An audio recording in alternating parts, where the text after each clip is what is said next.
Loki episode 3. Let's bring in the marvelous chaps. Gentlemen. Hello, hello. Can you guys hear me? My Yo, God, what's up? What's happening? How are you? Oh my God, my light is so Not much. bright. How are you? I'm good. I'm good. My light is so bright. How is everybody? Happy Have a Friday. great day, man. Happy Friday. Happy Friday to you. Oh yeah, happy Why is Friday. this not full screening? Okay, there we go. Yes, work done. Beer cracked. Let's go. What Oh, up, dang. Finto? Oh God, guys, that was some week. That was some week. I Yeah, didn't get. so- I didn't get fired today. I was gonna say, did you I have any made it. backlash yet? I made it. I made it. Oh. We survived. I had a pretty heated argument with my manager, but he saw I some. think you should take a poop He- in his Settle desk things. He saw to some. really like He saw some sense. send the picture. Druggy, what is that in the background there? What's what? What do you mean? Well, it's back to front, but I can read it. It says Loki is overrated. How dare you, sir? Oh, that was a commission he was I can working read on it now? before. Oh, is it? Okay, okay. It's backwards. Money's money, dude. I get it. Your camera's actually back to front today. You're usually flipped, facing the other way. You flipped it maybe in preparation. I think he just wanted to face. There he Finto. is.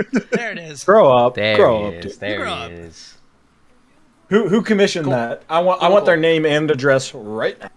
Oh Thor, my basically. God, Torted? It was Chris Hemsworth actually. Oh my God! Thank you I'm for the sending 5 it off gifted tonight. subs. We just got a He's a hype good trade, lad. level He's a good 3. What the fuck? You guys are amazing. Seriously, what is going on? Welcome to the stream. I hear you're a friend of Zaber's, right? Zaber, is this your friend in my chat? Just going crazy here. Zovan? Yeah, is he a That's friend of right. yours? 89. Yeah. He's a friend of mine. I think. Tell him to calm down, please. With the 5 gift. Yeah. Oh my God! I don't know. He I can't count. He gifted 5 to me when I wasn't even Bro. online. Insane. No, I dude. can't. Cerebro I can't- doesn't play games with Professor I can't X, calm down okay? either. I can't calm down either, man. I guess it's You guys are insane. it's Jesse's birthday today. We gotta celebrate. Well, I'm not Jessie, so please stop sending That's them what on I my said, way. dude. But if she's not on, man. She's like, I gotta Oh wait my until she gets on. And a resub for 2 months. What the fuck is happening? Zaber, 500 bits, please, bro. Stop. Come on. Not when I'm talking to you, dude. This is awkward. Just ignore it. Just ignore it. Okay, we're playing it cool. We're playing it cool. We're playing it cool. Professor X said, "I'm a friend of the D team." Let's go. No. Oh my God, my fucking chat's going insane, guys. I'm so sorry. We got a raid as well. Psalms, thank you so much for the raid, dude. I hope you had a great stream. Finto, you might as well mention the boost while we're here. Oh at the yeah, front of the so stream. we have. Thank you, Kyle. So basic. Oh my God. Get wrecked, nerd. He got me the other day The too. raid- Like, trust me. You're Dude, just, the raid message is so far behind because there's just so much shit going on right now. Oh my God, dude. Yo, Sobs, thank you so much, dude. We're trying to do a podcast here. Guys, thank you so much for the follows. We're gonna do a podcast here. No, I'm not giving out. I'm just saying there's a lot going on right now. Why do you see 4 people? Anybody who's new to the chat, there's 4 people here because on Fridays we like to do a Marvel podcast. Cool. So anybody who's new here, we're talking about Loki episode 3. We're probably going to talk about all of their nerdy news. So if that's what you're into, by all means, hang around. I don't think Directy wants to talk about Loki. I really I would want. love to talk about Loki. I really want to hear what God. Drunky has to say about Loki. You versus Zaber is going to be really fun today because I feel like Zaber is 180 from where you're at right now. Guys, what did totally you 180. think of my little trailer showcase at the start of the stream? Did you like that? Dude, I loved it. Yeah, That was that's fantastic. That's wonderful. That just popped into my head, and I was like, "Oh, that's actually a really good idea." Like, kind of while I'm kind of getting ready and warmed up, and while people are chilling in the thing, like instead of listening to some music or something, you know, like let's just get hyped. Let's watch the Built trailers some for the shit hype, that's coming. dude. Yeah, dude. MCU hype. That was brilliant. It's actually crazy. It's crazy to think when you put them all together, how much stuff is coming in the short time. Like, you know what I mean? All those trailers that I played, all those movies, I believe, are out this year. So Are you actually hyped for Suicide Squad though? I actually am. Yeah, sorry, I am a DC. You are? I am a DC nerd, and that movie looks great. I'm sorry. Did you ever watch Birds of Prey? Yeah, I liked Harley Quinn in it. The rest of the movie wasn't great. And I liked Ewan McGregor. He wasn't bad, but he was very different. Ewan McGregor's in it? Yeah, he plays Black Mask in it. Seen it. Yeah, he Oh, plays I'm Black gonna have to watch Mask, it now. and he's really good, but he plays Black Mask very differently to how he's kind of played in the comics and animation and stuff. But it's a really good watch. It is, and Harley Quinn's very funny in it. It's just it's very different to the first Suicide Squad, and I'm not bored by Harley Quinn yet. I am so Oh, bored like- by Yeah, that. that's why I didn't watch Yeah, I'm Versus. kind of Man, over that's it. it. I can take it or Yeah. leave it. I'm not like hyped to watch her. I'm hyped for everything else. Like I think feel like- John Cena looks hilarious in it. Idris Elba's character looks very interesting in it. Like at the start of the trailer, you hear he got locked up because he put Superman in an ICU by a kryptonite bullet or something. I'm like, what? Like, is that Henry Cavill or is that somebody else? Like, what are they talking about? So that stuff like that really interests me, and I want to see more. I've just really been in the mood for like Guys, thank you so much for the follows. Thank you for contributing to the boost. You guys are amazing. I want Frost. I want I don't know, like who else? Bizarro. Screw it. Like just throw more Bizarro people. will be amazing, dude. I think that Arnold Schwarzenegger's Mr. Frost to come back. you'll get Bizarro in like Titans season 5 or something like that, guaranteed. Oh, that'd be so amazing. DC has so many wild villains that I don't know how they're gonna do it. Right. Yeah. I think they need to just expand the universe and start doing it like through the TV medium and stuff like that. Like because some of it's a bit too wacky for movie, but you could get away with it in TV.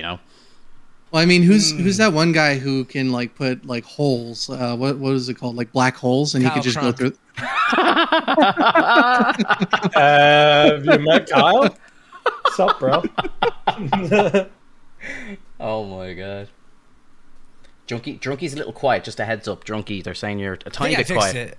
I turned it up a little bit, so thumbs up, thumbs down. I think I fixed it. I don't know how I sound compared to other people. I can't hear myself, but Drunkie sounds on par with the other guys. It could be the scones. No, I be say you scones. sound like buttery scones. Thank you. Yeah, you sound great. Thank you. All the blue.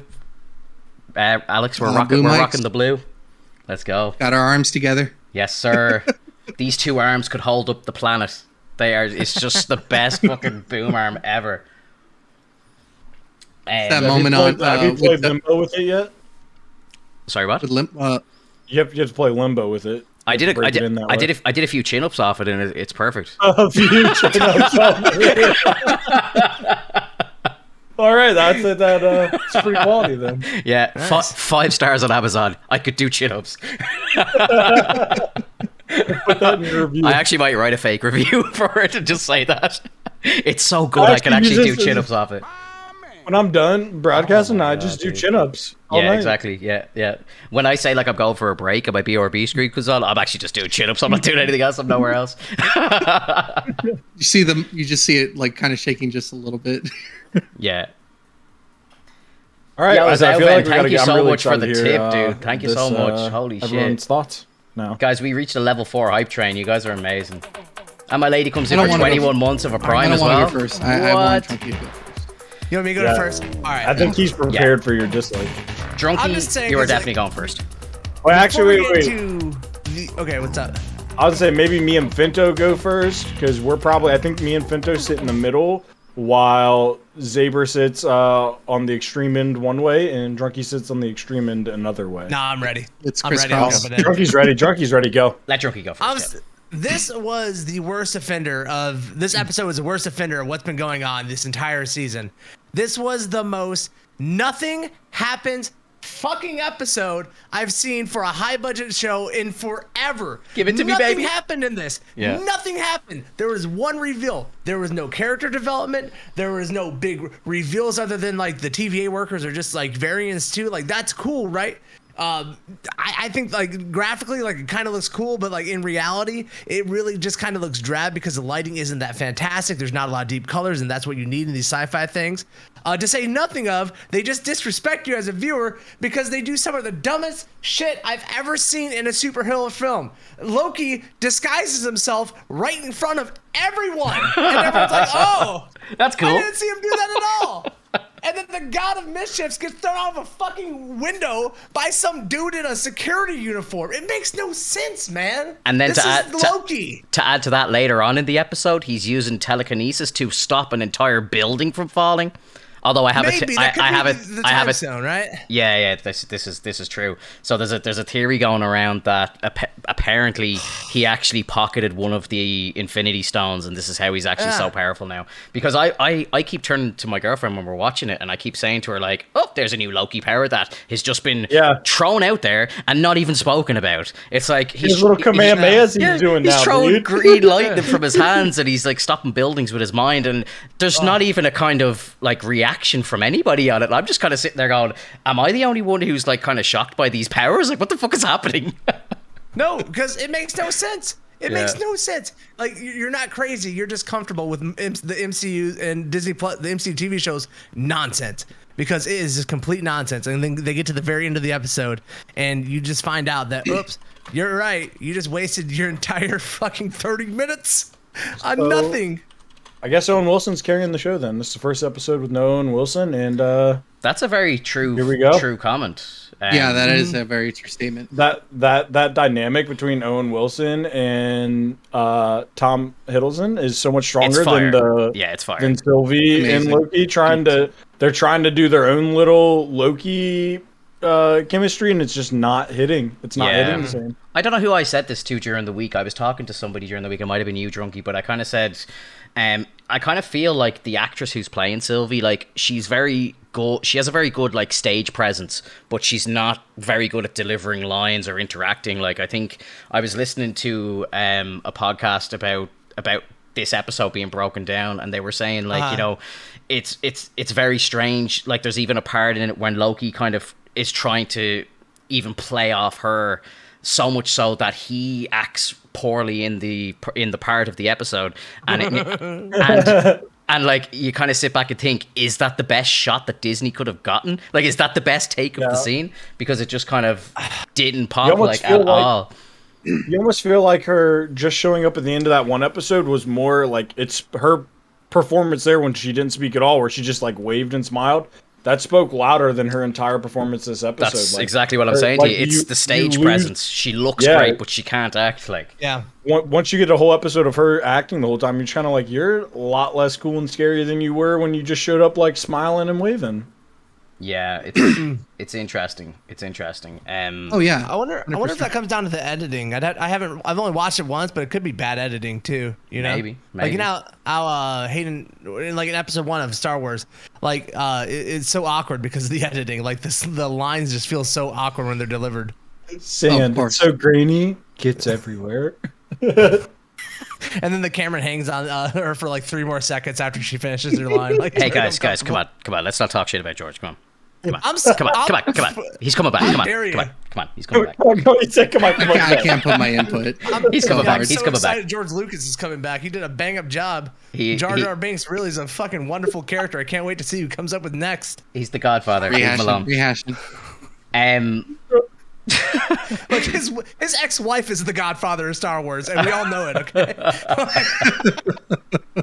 Oh shit! This That's is the so best good, start. This is the best start to a podcast yet. To be honest, bro, like, I was kind of, when I watched the episode, I kind of like thought, like, usually I have like a half a page of notes on the episode, like, and to be honest, not a major amount happened in the episode, and I was kind of thinking to myself, oh, I might just like go into this episode of the podcast and just like kind of have a few little bits to talk about, but I'm just going to play off you guys. Let's see what you think, and I'll just react to you guys. Because I'm like, I watched the episode and I was like, yeah, it was good. It was definitely 100% the worst episode of the lot. And the fact that now we're past the halfway mark and it's like, you're giving us filler like this when there's only 6 episodes, I'm just kind of like, come on guys, get to the fucking point here. Like, we like, you know, I don't need to see all this like kind of back and forth and the really kind of strange kind of love connection between the two of them, which is kind of fucked up when you think about it. Yeah, and I'm kind of like, I don't need to see this. I don't. It's weird. It's weird.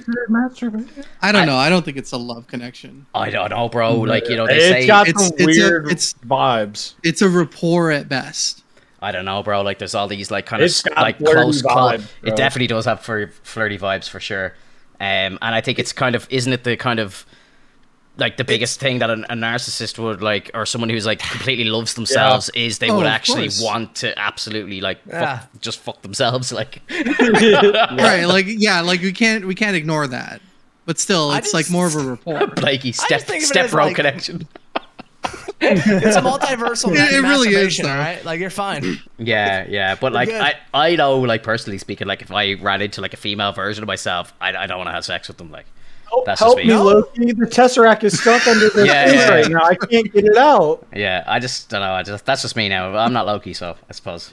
Chandler said something that really stuck with me is not only it being filler, but the kind of issue they bring up in the episode that is filler, like them being on Lamentus 1.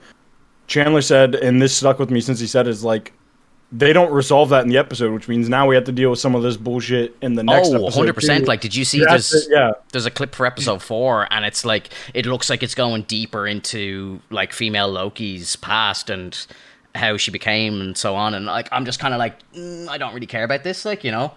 It's supposed to be about them taking down the TVA. Like, and you're going away from that right now. This episode should have been cut with the last one, and they should have been one episode together. Us getting introduced to Lady Loki should have been the midpoint of the last episode, and that's how you get really good episodes that feel like they're like hitting all the time. That's what Game of Thrones used to be. It was like the halfway mark. There was a big reveal, a big moment, and then you go into it like another big moment. You still have more of an episode left, and I feel like that almost might have been what they wanted to do, because this episode was really short compared to the others. So it feels like that might have been how it was planned out in the beginning, and they're like, "Oh, we're 5 episodes in. We're gonna have to start chopping some shit up. Here, let's do Lamentus 1." You know, like maybe there might be a lot cut from this episode. Very possible.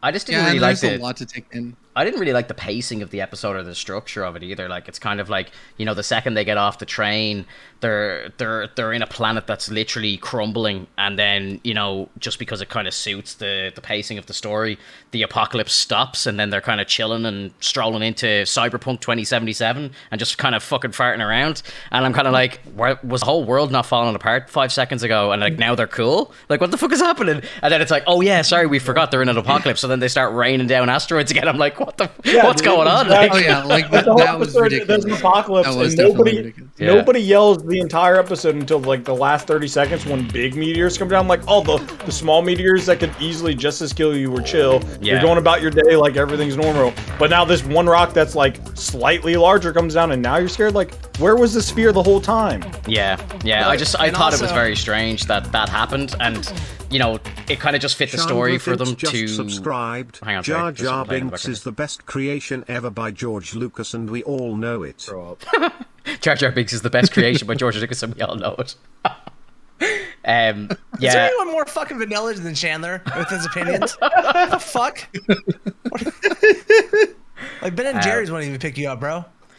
Yeah, my girlfriend just made an interesting point there as well. There's a part at the very end. She had to rewind it and show it to me because I kind of didn't really think about it. But there's a bit where Tom Hiddleston's doing some choreographed fighting at the end, and it just looked awful. Like, it was just real slow and kind of dreary, and they were kind of throwing punches, and it was like, okay, Tom, we actually need you to shoot these shots because we're going to do like kind of wide angle shots of your face and stuff. And he was probably like, yeah, let's do it. Like, but like, it just looked really bad. It really did. It was pretty bad.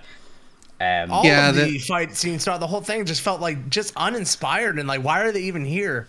And you know, why was the episode so short? Maybe that huge sequence of the whole city falling apart, that meant nothing to the episode. It meant nothing besides the fact that a meteor hit the fucking spaceship. Yeah, it was definitely undervalued. I wonder what the budget they spent on this episode too. Like, think about how much money they spent for this. Like Drunky said, the one takeaway I took from this episode was it was visually stunning. Like, I feel like there must have been a writer somewhere or a producer that's like, hey, this apocalypse thing we're on is pretty fun. Let's play around with this some more. And they just had fun with it visually, but like the actual story-driven aspect of it was just so I think episode 3's budget went on creating that world and then trying to destroy it. Like, that's where the budget went. And that was the entire effort of that entire episode. Was just and like, I can agree with that. Yeah. We gotta put some dialogue into this. Yeah, we gotta throw some dialogue into this bitch. advanced sci-fi like civilization that only means of transport is a train. Like, I just what the hell is this episode? Yeah. They have to take the train to get there, but guess what? They got thrown off it. I guess they have time to just walk there. Like, we didn't need the train in the first place either. It's like, oh, we're just being lazy. Let's just walk it. It's only 2 minutes down the road. I mean, in a sense, they're already done walking. They're done walking by next scene. They traverse the whole desert. I like the part that, where Drunky was sleeping. I like the part where Loki was like drinking, because I'm like, that makes sense to like their kind of like lore and culture. Like, they're just booze hounds and they just get pissed every chance they get. Like, so I thought that made a lot of sense. But then it kind of throwing the glass. Yeah, another. I was like, that was brilliant. Like, but then it kind of just turns into a bar fight, and for some reason Loki gets his ass kicked by some random people, which makes no sense to me, and he gets kicked out a window, and I'm like you see in the movies, and like, you see Thor, like he'll be like legless, like hammered, like, and he'll still be able to like, destroy planets, like, and I don't know, it didn't add up. And I know we kind of try and talk about the power scale and stuff like this, and you're not really supposed to pay attention to it. I know, like, it's all about the entertainment or whatever, but at the same time, it's like, how can you have somebody who's that powerful 10 minutes down the road in the story that he can actually stop a fucking building with his mind from falling, but he actually gets kicked out the window by a fucking train guard, like a guard on a train can kick him out a window? I'm like, what is happening right now? And it's like, there's no way he's drunk, like, you know what I mean? Like, they're Asgardians or whatever, they're gods. Like, you'd have to drink for days straight to get a buzz, like. Right. And I mean, you have to think about it this way, though, Finto. Like, how much power do you want to show off to the other variant before it's a bit too much, and they can counter it later? Do you think that's what it is? I believe that's the case, because at the very least, when he had to stop the building, like, that's as far as he's going to get with it. Yeah. Any sort of telekinetic powers he's going to show. And I don't believe it's the time stone. If it was the time stone, something would be glowing in his hands, something like he has to hold it in order to use it. I think at the very least, maybe he's holding the space stone because he still had the Tesseract on him. Did I see? Sorry, keep talking. Sorry. Yeah. Go ahead. No, it's fine. And they're just small little displays of power, which is fine, because if you think about it, villains, although they do want to display their power, they don't want to display it completely until like they're at the penultimate. They have to show off their ultimate ability, their power move, in order to like best the superhero. But I feel like Loki's so flamboyant and arrogant. Like, he's always been like, I'm a god. You guys are gonna bow down to me. So maybe you're right, because he's dealing with another variant of himself right now. Mm-hmm. But I just don't see it in Loki to kind of hold back. But again, we're dealing with Loki with another Loki, so. Right, and he's the god of mischief. Like, he has things up his sleeve. He has things that he's waiting on. No villain shows off their like alternate like plan until at the very end, at the very mark of the point where like, I'm literally going to die. I need to get the hell out of here. And so like, two things. One, I think you have a point, right? That totally could be something that they set up. But if they're doing that, I feel like they need to really telegraph that to you as a viewer, right? They really need to kind of explain that to you from Loki's point of view without showing it to the other character. How you do that, I'm not a writer, but I think they have to telegraph that. But Loki's been getting his ass kicked this entire show when no one else is around. One of the things that kind of annoys me is like how Loki, from the jump of the show, has just been getting manhandled by the TVA. Mm-hmm. But Lady Loki here, Sylvie, is able to just like beat them all up like it's nothing. Like, she's taking them on tenfold. That's the best scene of the show, by the way. That was of the episode, where she comes in, where she does like the backflip on the wall and stuff. That was the best shit of the episode for sure. Yeah, sorry to interrupt.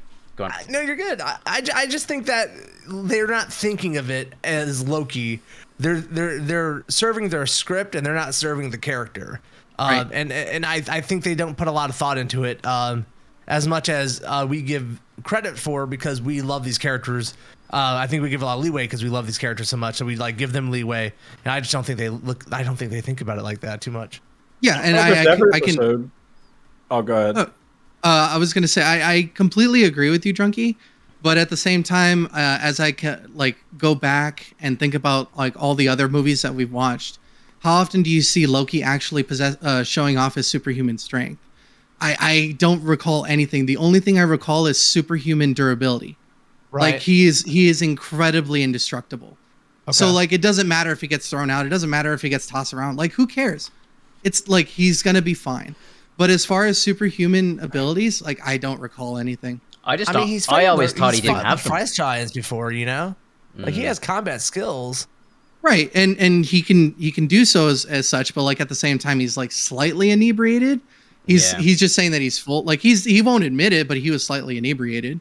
He's real quick once he got thrown out that window. He did. He totally did. But Chandler made a great point. Why do we have single pane glass on this window? Yeah, that's just not OSHA approved. It's 2077. Right. They've definitely got bulletproof glass everywhere. Like, come on, let's get real. Let's get real here. Or laserproof glass. Let's get real. And the idea with the Lamentus One is that they've displayed it as like a mining colony. So what do you do with a mining colony? You don't put shit on there. You just put like people that are going to mine things. You're going to put shanty towns. You're going to put things that like only matter towards the work and not so much towards like the fun.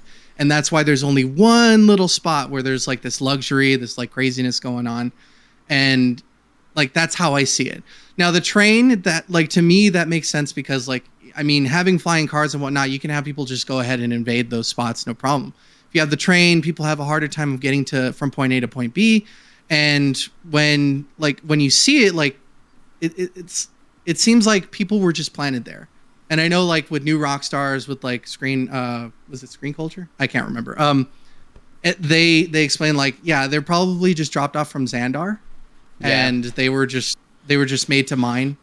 And then the people that are making off on it are in that little structure area.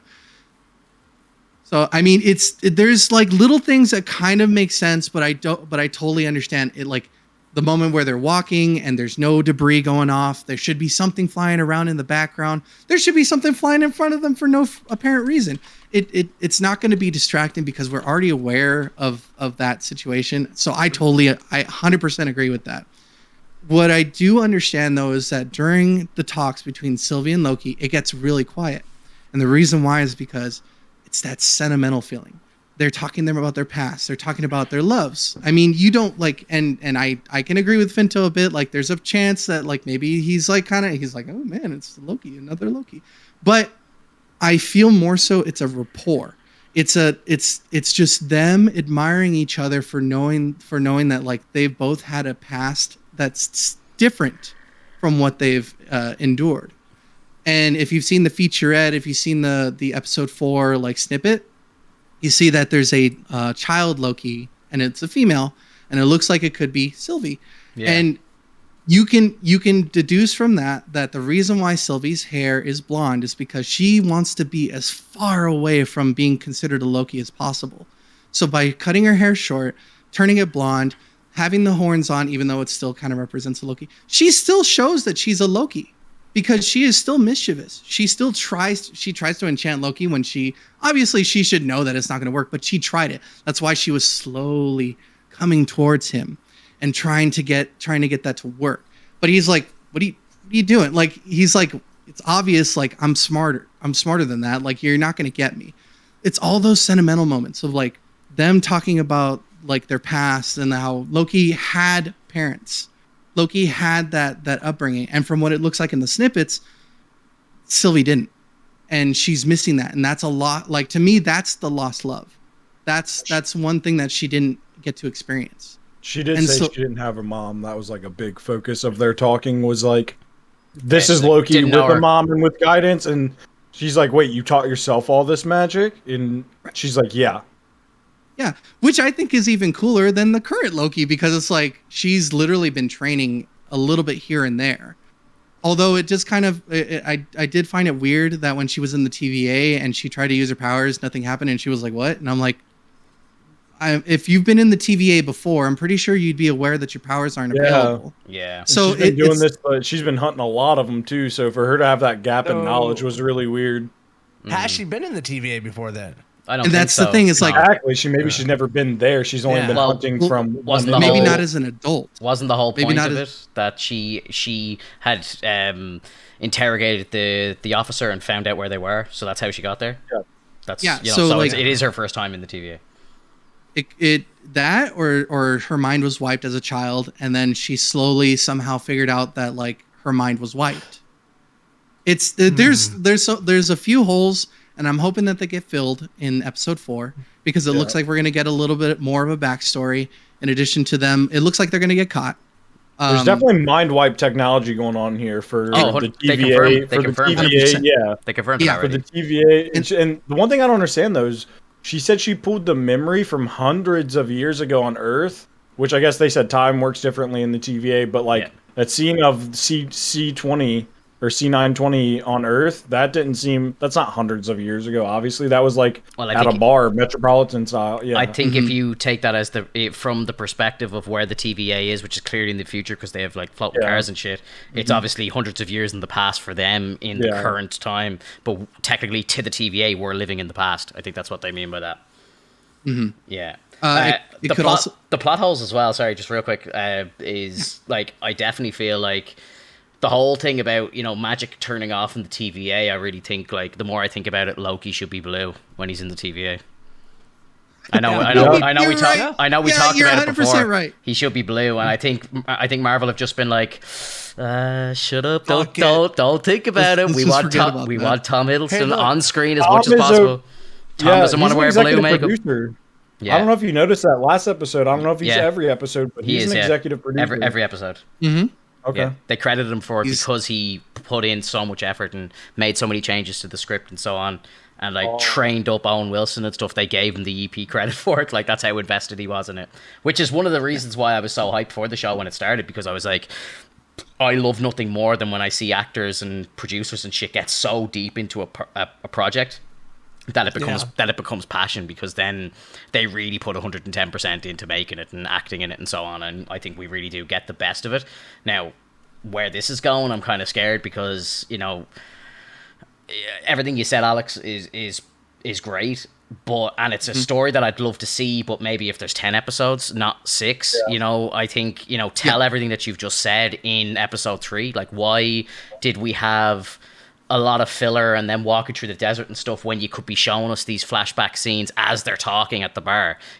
As they're telling the story of their upbringings, that's when you show these scenes and you get it over and done with, and it slaps in the moment, and then it's like, okay, back to action, please, let's go. Where the fuck is Owen Wilson? And here's the thing, and it's kind of like a highlight of the show.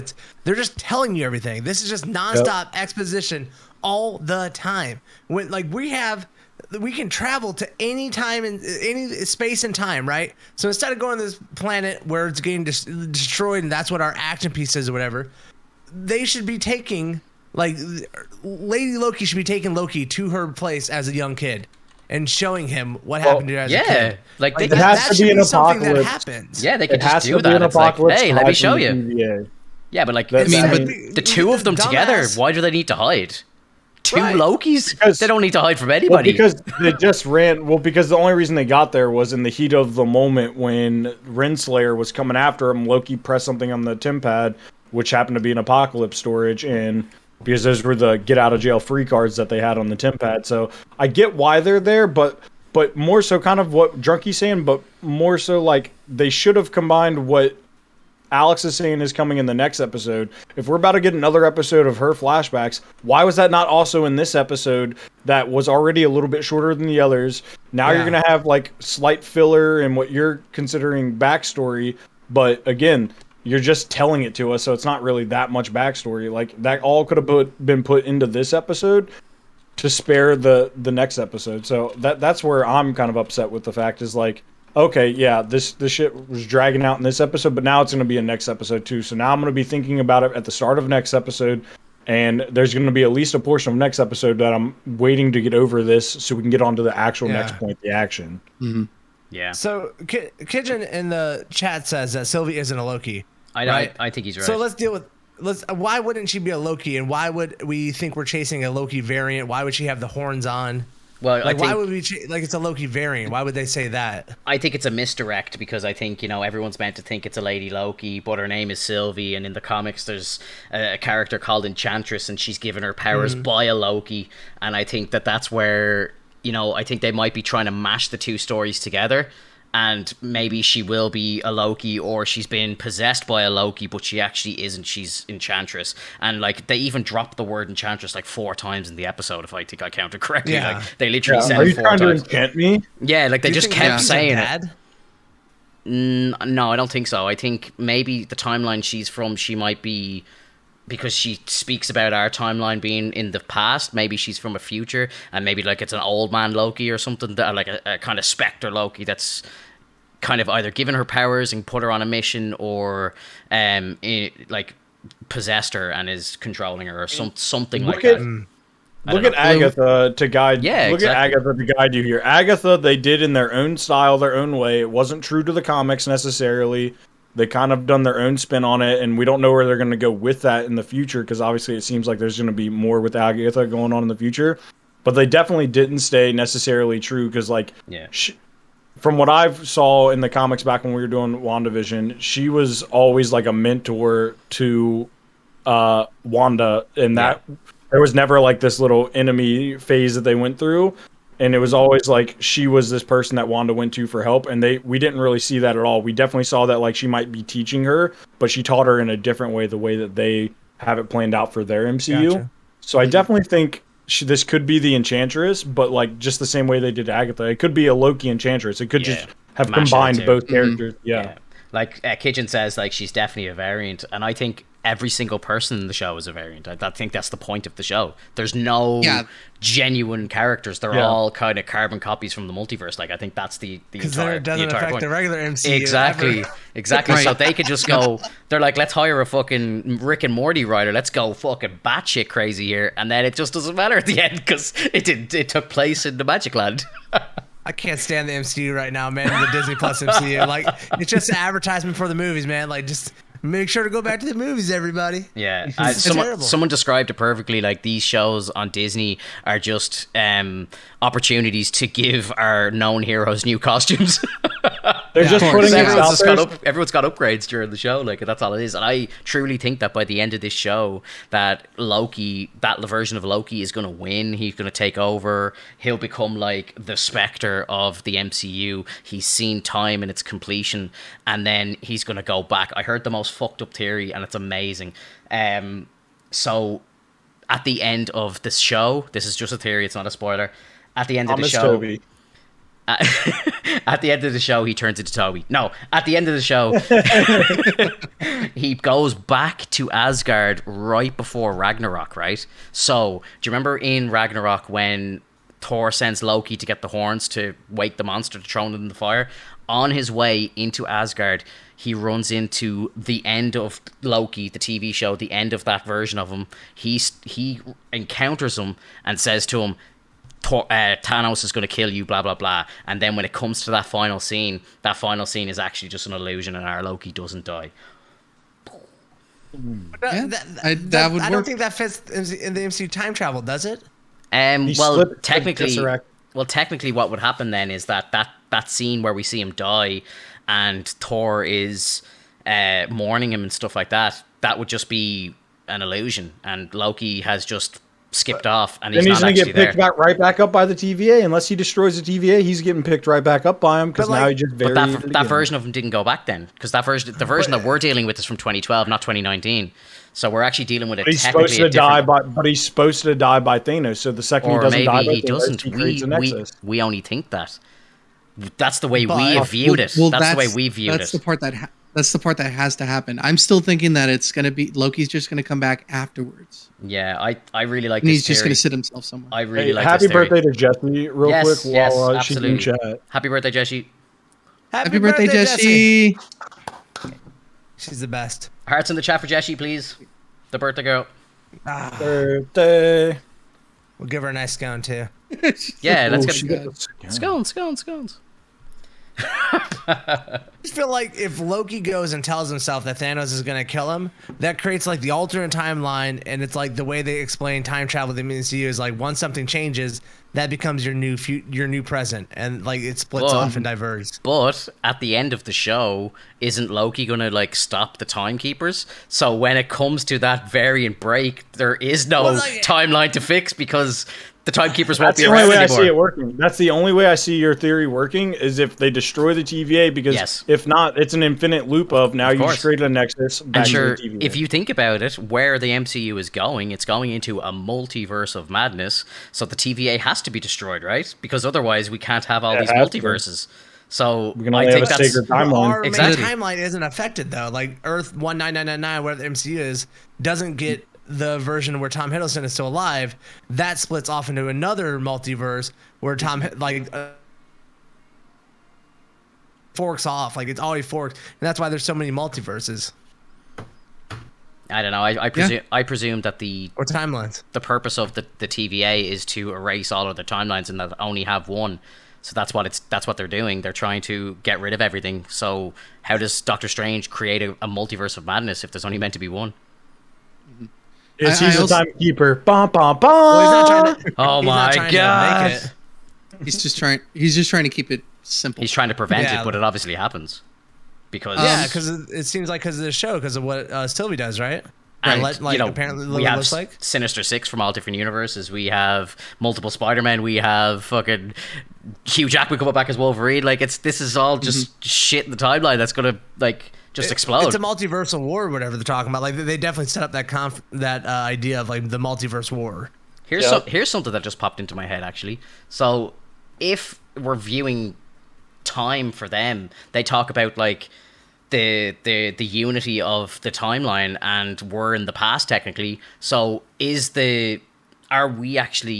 have we not seen the war yet, or whatever you want to call it? They're talking about it as if it's already happened, but for us in the past technically, have we not seen it yet? Are we living it now? Is that the whole point? I think we're that's beyond a good it. theory. Yeah. But that'd be a crazy theory to say that, because they say like it's all done and there's only one left. Yeah.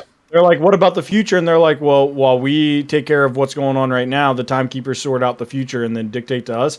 That would be a crazy flip to be like, yeah, that war that we talked about of the timelines, that hasn't happened yet. It's going to happen. Exactly. And they're dictating everything.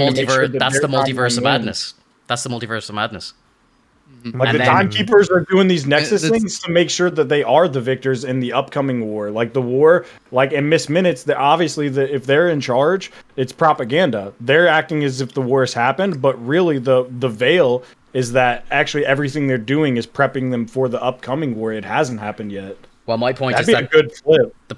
My point is that the TVA is in the future, so the way that they talk about it, they're protected the sacred timeline. For us in the past, technically, it hasn't happened yet. So we're the ones like the MCU 616, Multiverse of Madness, all this Phase 4, Phase 5. These are all movies that are going to be happening within that. So maybe we won't see the end to this story. Maybe this is just a peek to the end of how they view it. But now we're going to go back and tell the prequel. Phase 4 and 5 are going to technically be the prequel to that story, if that makes sense. I like that, bro. I like that. I'm a genius. Why don't I work for Disney? He said I'm a genius. Oh my god, why don't I work? It might be a little far-reaching, though. I think that makes perfect sense. Like, think about it. Think about it. They're in the future. They're talking about the war for. I think we're in the future. Outside of time. Well, when Sylvie talks about going back in time, when she talks about going back hundreds of years to go into that guard's mind.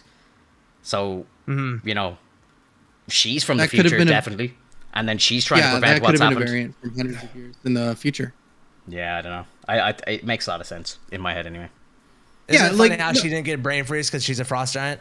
Yeah, that was great. That was wonderful.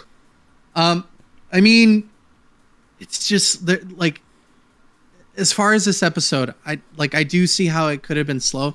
I don't agree that it was slower than the first episode. I think the first episode was the slowest, and only because first episode was fire, bro. That's crazy. It gave you a recap. First episode was a recap. Second episode was the build up, and reaching to the end point. We hit the roller coaster. We go down, and now we're building back up again for that even larger dip that's coming. This episode, I just feel like doesn't really follow what a TV show should be following. At the end of the last episode, we see her drop bombs everywhere throughout the multiverse, right? And like, what do we get? We get them in the TVA for 3 minutes. Not even 5. Yeet out of there, bro. Yeah. What this episode should have been is them running through all these like multiverse things that she messed up, right? Running from the TVA still.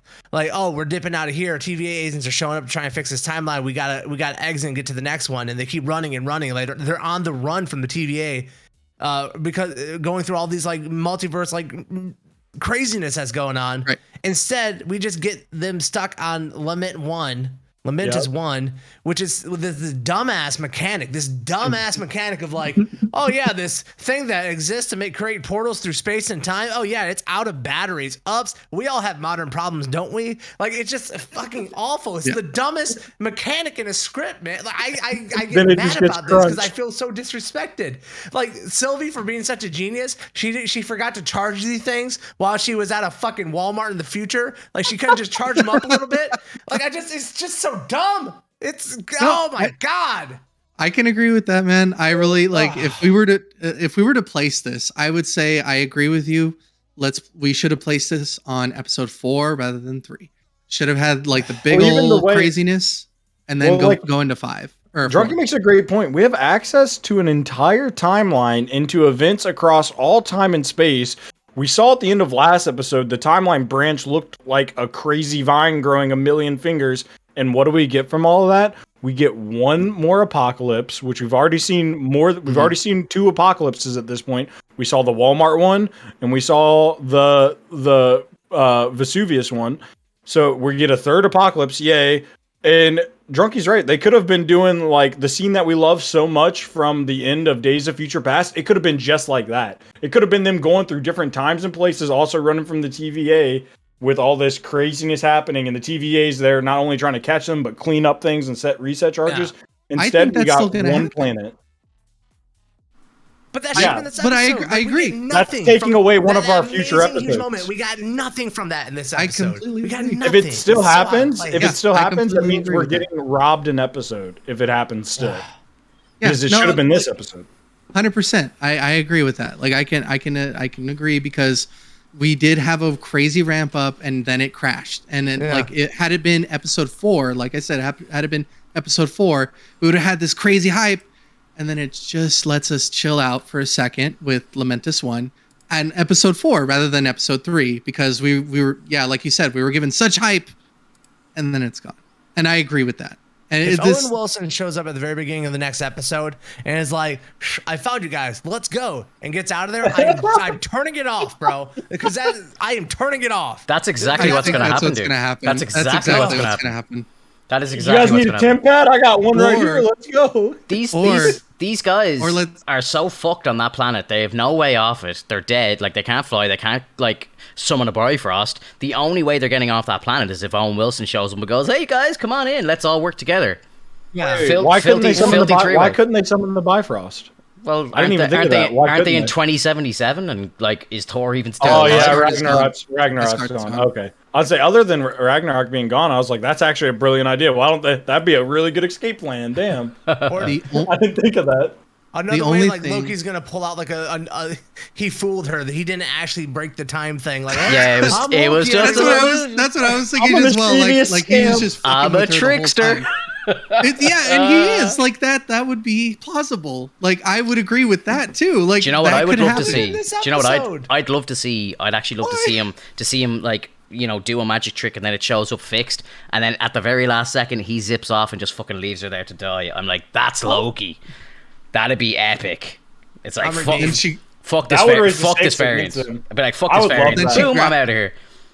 That'd be great. But then she grabs him by the leg and goes in through the door with him. Nah, like, Loki's gets a hand chopped off or something.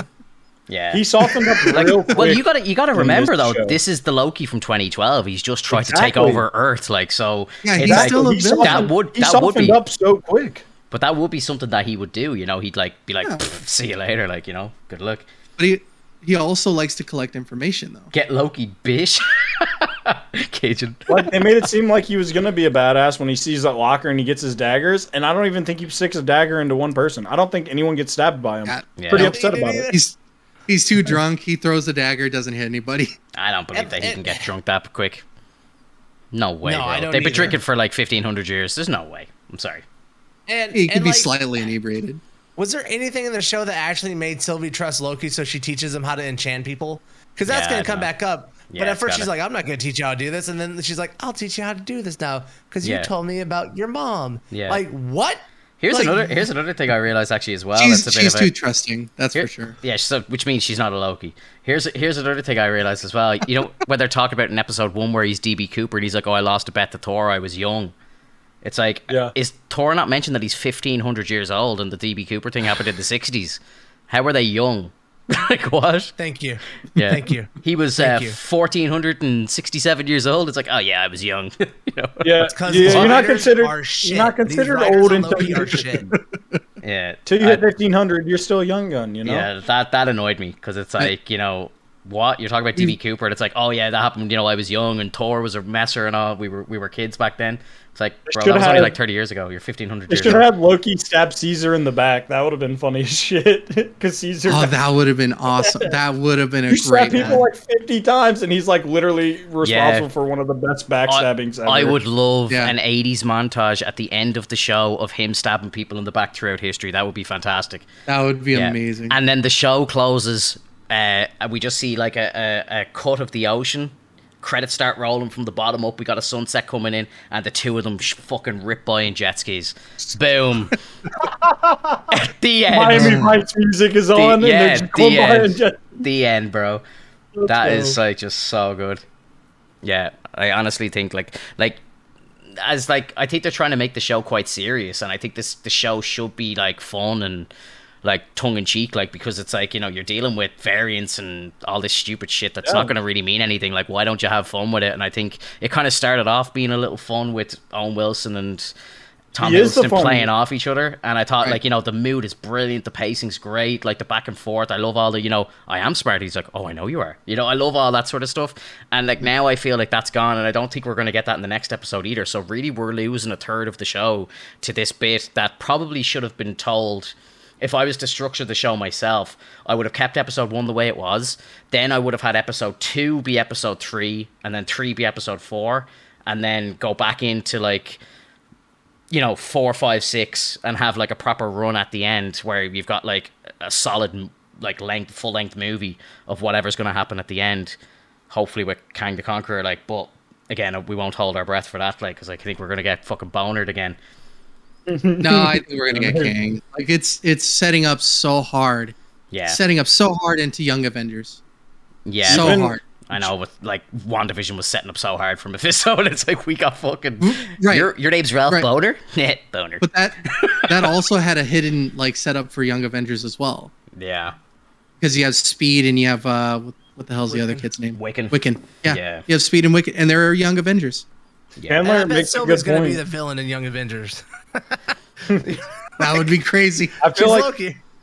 Chandler makes a good point too. Like, they had to try hard to mess up this episode. She said she had a plan years in the making, and if we would have actually seen her plan unfold more, this episode would have been probably stellar. But no, her years in the making plan takes literally 2 steps of Tom into the scene, and her plans are ruined now. Like, yeah, but she gets kicked out a window. At the same time, like, what could she have done to the timekeepers?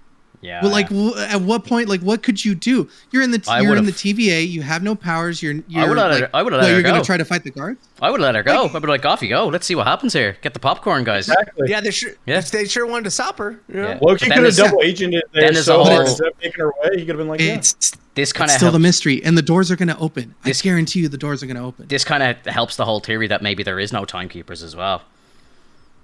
I think that's the right one. Yeah. It's like a Wizard of Oz type thing. There's no one beyond the curtain. It's Kang.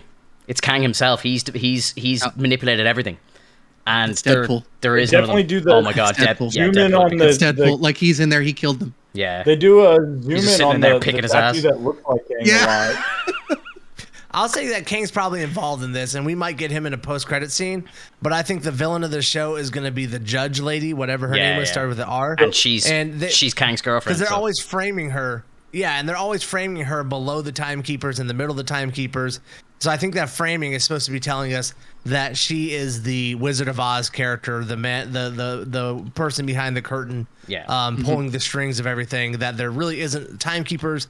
That the TVA is there to serve Kang, and that she's the person, the villain of the show. She's Kang's number 2. Like, she's Kang's lieutenant, and we won't see him but he's the one actually calling all the shots. I think that's a very, very safe presumption. Yeah. But at the same time, you know, from what we've learned so far, I think the safe presumption is not what we're going to get. I think they keep just trying to throw us off with all this stuff.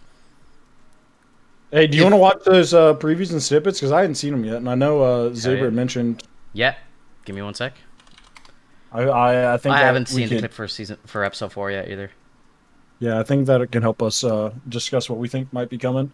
I think, like Drunky said, I think we're not going to get Kang. If anything, it'll be a post-credit scene, and it'll be like the way they did Thanos the first time, like maybe even a side face shot. I think the main, the villain of the story has to. It seems like it's Renslayer, kind of in a Wizard of Oz role. Like she doesn't want you to see behind the curtain, and there is no 3 timekeepers back there. Yeah. Because like Mobius says he's never seen them. She's the only one in the show so far that claims to have seen them, or that acts like she's met them or seen them. Again, I hate to like kind of hold faith in what these people are saying who make the show, but from what has been said in interviews by the creators of the show is that the back half of the season is insane. Like Tom Hiddleston said, he could not believe where the show ended up going. Like he's like, the first 4 episodes seem to make sense, and then it just gets insane. Everyone's saying like, you know, we're going to see Peggy Carter as Captain Britain, we're going to see the fucking Thor frog or whatever, and all this sort of shit. Like it's going to get bizarre. Which makes sense because like if they're not going after the Loki, well, actually, no, they are. Remember the credits scene. There are photos of them now. If you had watched and paid attention to the credits scene, there are photos and there are documents showing that they are watching them. So together, obviously they see, huh? The 2 Lokis together. Yes. Oh, I didn't see that. Wait, during Lamentus? No, at the end credits when credits. They were, yeah. Oh, where were the pictures from, though? Or, like, were they pictures of them while they're on Lamentus? Because how would they know they're on Lamentus? They showed Sylvie, Loki, and then them on Lamentus. So they're being watched. Like, you know, make no mistake. But at the same time, they got to try to prune as many like parts of the timeline as they can, but they're not going to get them all. And part of me also thinks, and this might be throwing it way out of the box, part of me thinks that someone from the multiverse is going to come and get them instead. If Mobius doesn't come get them. And it's possible it could be another variant of Mobius. Frog Thor. Comes in a Bifrost. Ribbit, let's go. Yes, yes, let's go. Let's do it. I'm down. I'm 100% with that. Is river form now, and he swims in. He just sticks out his tongue and it flies, and then he grabs Mjolnir and brings it back. That's exactly something Rick and Morty would do. That's why I'm thinking like this, because I'm like, anything is possible right now. Anything. Let's go, dude. Fortnite chop. And when we watch the episode 4 preview and the snippet, you're gonna see like a few things that are coming up. Okay, let's watch it. Chandler said Owen Wilson is the villain and he is playing Loki. Wow. That's a hot take. Wow. I like it. Yeah, imagine if it is Mobius, and he has found out that he is a variant because he's looking at these like jet ski manuals and stuff like that, and he's like, fuck this, like how have they've taken me from my timeline. They take about jet skis. But it's like, you know, he's now gonna absolutely try and blow up the place from the inside, because it's like, fuck these guys, they've destroyed my life. Right. And the only thing I think now is that Casey is not on our planet. Like, he might have been picked off from a different planet because he doesn't know what a fish is. Oh yeah, for sure. Like, how does somebody not know what a fish is? A grown man. I'm gonna teach Casey about a fish. A grown man that's taken out of time. A fish. Like maybe he's from the Midwest. I don't know. Yeah, I don't know, bro. There'd still be fish in the Midwest. Okay, here we go. Trailer. Hello. And let's agree, Blind Faith is a real villain. Am I right? Wow. Yeah. Yeah. Now you know why I don't like Daredevil. Blindness bugs me. How dare you.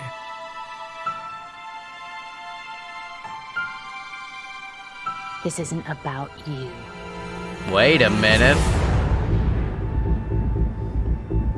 On behalf of the Time Variance Authority, I hereby arrest you for crimes against the sacred timeline.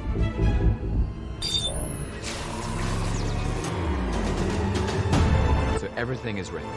Past, present, future.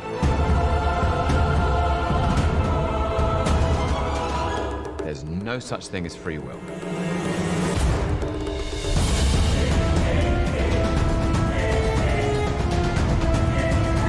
I need your unique Loki perspective.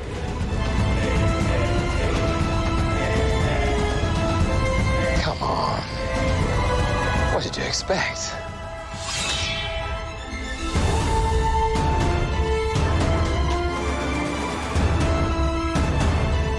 Oh my god. You better be ready.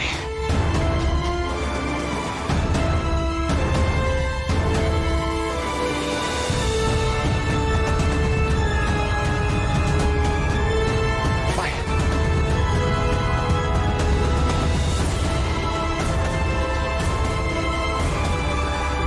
If you could possibly sheathe your smile for a moment, I have an offer for you. That's why I found you. I don't know why they keep going back to the DB Cooper shit either. Glorious. That clip of him holding Mjolnir, bro. Yeah, what? That's a statement right there. I'm starting to think though that might be a big middle finger. Yeah, like, I don't want to get my hopes. A dream sequence or something. Yeah, because he's totally not worthy. No way. I would postulate that Loki who holds Mjolnir is from Sylvie's universe.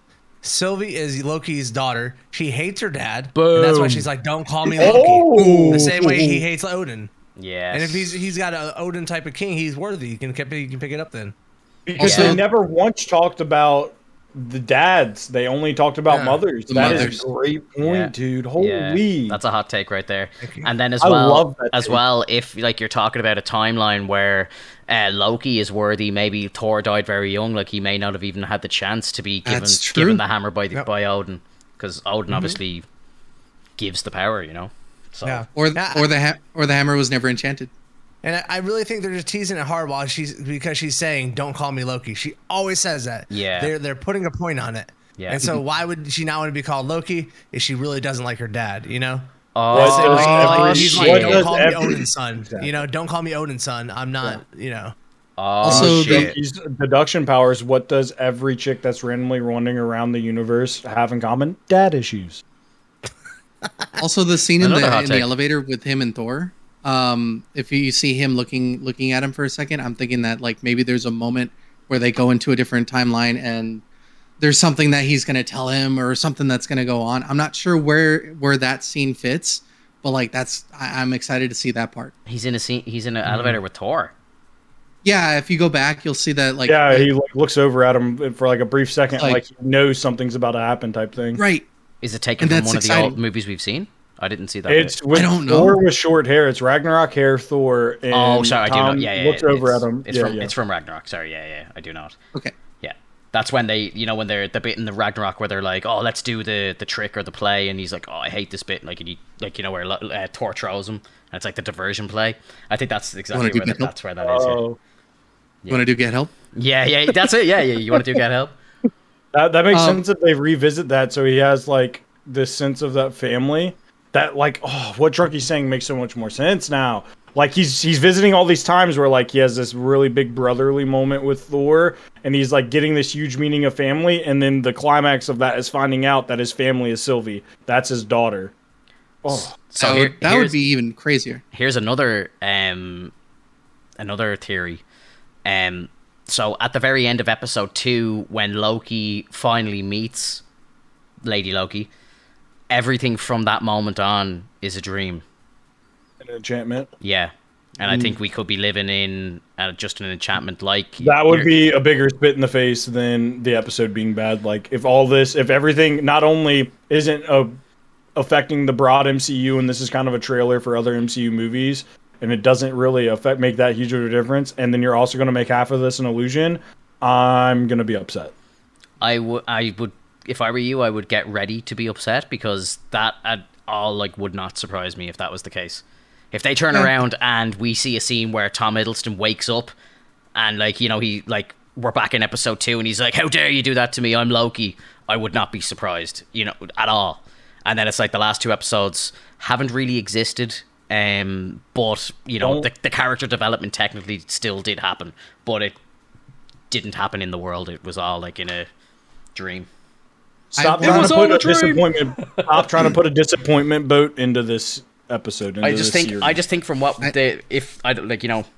history tends to repeat itself. I think we need to be ready for fails, and I think Drunky's already there. Yeah, he's already ready. He was there last Wednesday. Drunky's looking up a new desk on IKEA because he's gonna flip his as soon as it happens. Yeah, I sincerely want them to go to Earth 1 and to see these moments of like people speculating this kind of stuff and like realizing like he's on a TV show like in that universe. Oh, like they go to the real world? Like that's what you mean, like our world? Yeah, technically we're Earth 1 where like all the heroes and villains are in a comic. Yeah, I love that. Oh, so like we're in Earth 1 right now? Yes. Yeah, we're Earth 1. Yeah. Maybe we're on the next episode and we don't know it yet. Fuck, imagine the podcast was in the background. Loki was just sitting there like this, just watching it going, these motherfuckers. Or the timekeepers are watching this episode, just like... Yeah, all three Spider-Man, Toby, Tom, and Andrew. I would love that, bro. I would love that so much. Toby, Finto, this is for you, bro. Did you see the featurette yet? No, I haven't seen it. How long is it? I think I don't know. It's a small featurette. It's just like a quick recap of like Sylvie and Loki and like how they're talking about the show. But like there are scenes in there that are going to be in the next episode. It's a foreshadowing. Yeah. Because you'll see. Is it too long to put on, or are we okay to watch it? No. Featurette should be really like I think it's like 2 minutes. Okay, let's throw it on. No point in talking about it. Let's watch it. It's only like this time. Popcorn. Sorry. Popcorn time. Yeah, sorry, that's my mistake. I am the worst streamer in the world. Sorry about that. Did you find it? I found it. This was something I could never have seen coming. Woohoo! Love that It logo. was really helpful to listen to Tom talking about the mischief because she's another version of Loki. But it was important to make sure she was unique. Because she's Sylvie, she's not Loki. Oh, spoiler! What exactly makes a Loki a Loki? Independence, authority, style. Awful throw. Loki comes face to face with Sylvie and wants to know more. A few questions. You're in my way. The audience will be intrigued by Sylvie's arc and the backstory. It really just sets the groundwork for this character. The universe wants Yo, to break Penguin Dude free will definitely so play it games soon, manifests dude. chaos, For sure. I haven't like forgotten me. either. Sylvie is going to leap into the MCU with extraordinary energy. People are going to love it. Expect the unexpected. Woohoo! He actually said it. Expect the unexpected. That was cool, dude. That was cool. Yo, that was very foretelling. Like that kind of that kind of gets me a little more hyped. Yeah, this gets me a little more hyped now. I'm hopeful. She's been in the TVA since she was a kid. She's been a variant for a long time, is what this is saying. Like her entire life has been spent with what we've seen our Loki go through in the first 2 episodes, which is like the past couple days. She's been doing that her whole life. That's nutty. And that's why I found like an understanding of like why she's doing this. And also like, but it still doesn't kind of answer the question of like why she's not aware that her powers don't work in the TVA. She didn't have them yet. Remember, she taught herself. Well. Yeah, that's true. And she doesn't have the same powers as the original Loki. Like all the variants seem to have different abilities, and I think is it meant to be the case that however they're brought up, they learn different magic. Like, you know, you don't actually have a set number of skills. You can learn different witchcraft. You know, it just depends what you're introduced to, what you're brought up around, and so on. Yeah, like she didn't have Frigga to teach her all that stuff that Loki knows. Yeah, exactly. I think the actress was actually doing a spoiler there. Do you think that, or maybe she doesn't know? Like when she said different version of Loki. To be honest, I think anything that has said in that featurette was scripted for her. Like I don't think she's allowed to even say. She wouldn't be allowed to drop a fucking spoiler, and if she did, Marvel wouldn't put it out. Like they're smarter than that. Right. Like, do you know what I mean? Like Sony are giving out shit. Do you think it's a purposeful bread trail now? Breadcrumb trail to lead us away? It's all misleads and stuff 100%. Any word that is said by any of these people, especially on something that's like a Marvel featurette, is all completely scripted, 100%. We can all blame Tom for that. That's what it is. Because Tom Hiddleston's like expect the unexpected. Except I think we've like guessed everything that's happened in the show so far, so that's also a mislead. Yeah, right. Yeah, and again, they keep saying about how the back half is going to be fucked up and stuff, and I'm kind of like, is it really, bro, or are you again just trying to boner us by telling us that it's going to be off the charts, and then it's like, oh yeah, here's like Kang for 12 seconds, and it's like we knew he was coming since episode 1, like, you know. You mean when the TVA agent Ralph Boner shows up in the TVA, you're like, oh my god, you didn't see this got him. Him and Casey are desk mates, dude. What are you talking about? Oh my god, imagine like he rocks in and Casey's like, oh my god, Boner, you're back, bro. He's like, I missed you so much. Yeah. Boner's the one that he was talking about. Yeah, some of the guys use him as paperweight. You see Boner's desk, he's the one that's got all the Infinity Stones on his desk, like, yeah, sup, dudes? Yeah, bro, like that again. Oh, Jesus. That wouldn't surprise me. I mean, did you see the scene? Did you see the scene in it? Like, it looks like they're going to be in Jotunheim. It looked kind of cold. Yeah. I think Jotunheim was confirmed for it. Like, they better do a thing like with the time bombs, the reset bombs. You know, the way they all went back to those specific locations. Like, they better cover like why they went there and like what's happening there. I'd like to see a kind of. Yeah, you know, if they're gonna. I was talking about that. Oh, sorry. That's what this should have been. In this episode is like they should have been going to a couple of those places where the time bombs hit. Yeah. Instead of being stuck on one planet, they should have been like kind of jumping through those messed up places to run from the TVA. Yeah, of course. And like it's like I don't want to sit and listen to the two Lokis talking for 20 minutes about how they missed their mom or something. Like it's like, you know, that slaps the exact same in a 3-minute conversation than it does in 20. Like, you know what I mean? Like, we're not learning anything new. So it's like, you know, have the meaningful conversation, have the kind of weird, like, connection vibe, and then just move straight on. Show us something new. Like, you know, you're spending... And it's bad dialogue, man. Like, I can watch Quentin Tarantino all day because there's tension. Yeah. And there's like an action sequence inside of a conversation going on. There's stakes. There's stakes to every word that's said. Like, you know, for sure. In my mind, like... Nothing changes the fact that they could have changed Lamentus 1 into a 10-minute sequence of scenes of that's the 10 minutes of the planet going down. The end of that 10 minutes is the ship getting the meteor in. And then whatever this stuff we're about to see with her being a child going to the TVA, that could have been the cliffhanger of this episode. That could have had us sitting here. We would have been sitting here like, wait, what? She went to the TVA as a child? Like, what the heck? We would have been speculating so hard and so much more with that ending rather than, oh, I guess next episode we're going to have to figure out how they get off the planet and then we're going to get some more backstory. Like, none of us seem as nearly as excited as we were last week for next week's episode. Yeah. They served the dessert before the 3-course meal was ready. If they just do a flashback sequence of her life and everything, I'm gonna be so pissed off because what we should be getting is how in Endgame where we went back and with like Iron Man and Ant-Man and we saw the events that happened while they're part of the scene. Yeah, that's what we should be getting. Yeah. If they just show a flashback, dude, like I can't, like, these shows suck. It's so much more powerful when you add the element of, oh, I can't bump into myself, and not only am I looking at me as a child, but when I was a child, my adult self was right in the background looking at me, and I didn't notice. Like, that shit hits so much harder. Yeah. In a flashback. Yeah, they do that so well as well in the movies, like, you know, characters that you don't meet for movies later, but it turns out they were in the background the whole time and you didn't know. Like, I love that type of shit, and I think like something like that theory of like maybe he does run into a different version of himself on Ragnarok or something, like that shit's really cool. I would not be surprised if everything that you see from that featurette is like episode 5 and 6 as well. Like I don't think that's all happening in the next 45 minutes. Like, you know, I think a lot of that could potentially be seen in episode 5 or even in the last episode. So like, be ready for that as well. Like, you know, I just get the feeling like the pace has gone down so low that it's even still going to take some time, an episode, to ramp back up. Like, I think we're going to have a gearing up episode where maybe we see, you know, Asgard in, what year was it? Oh my God. 2003 or something? Isn't that what the time stamp was? Yeah. It was like Asgard 2003 or something like that. Something like that. I wouldn't be surprised if we went there and then maybe we saw that Loki holding up the hammer and stuff, and then we kind of go back to the whole Mobius story and stuff like that. But I really think it's kind of on an uphill battle now.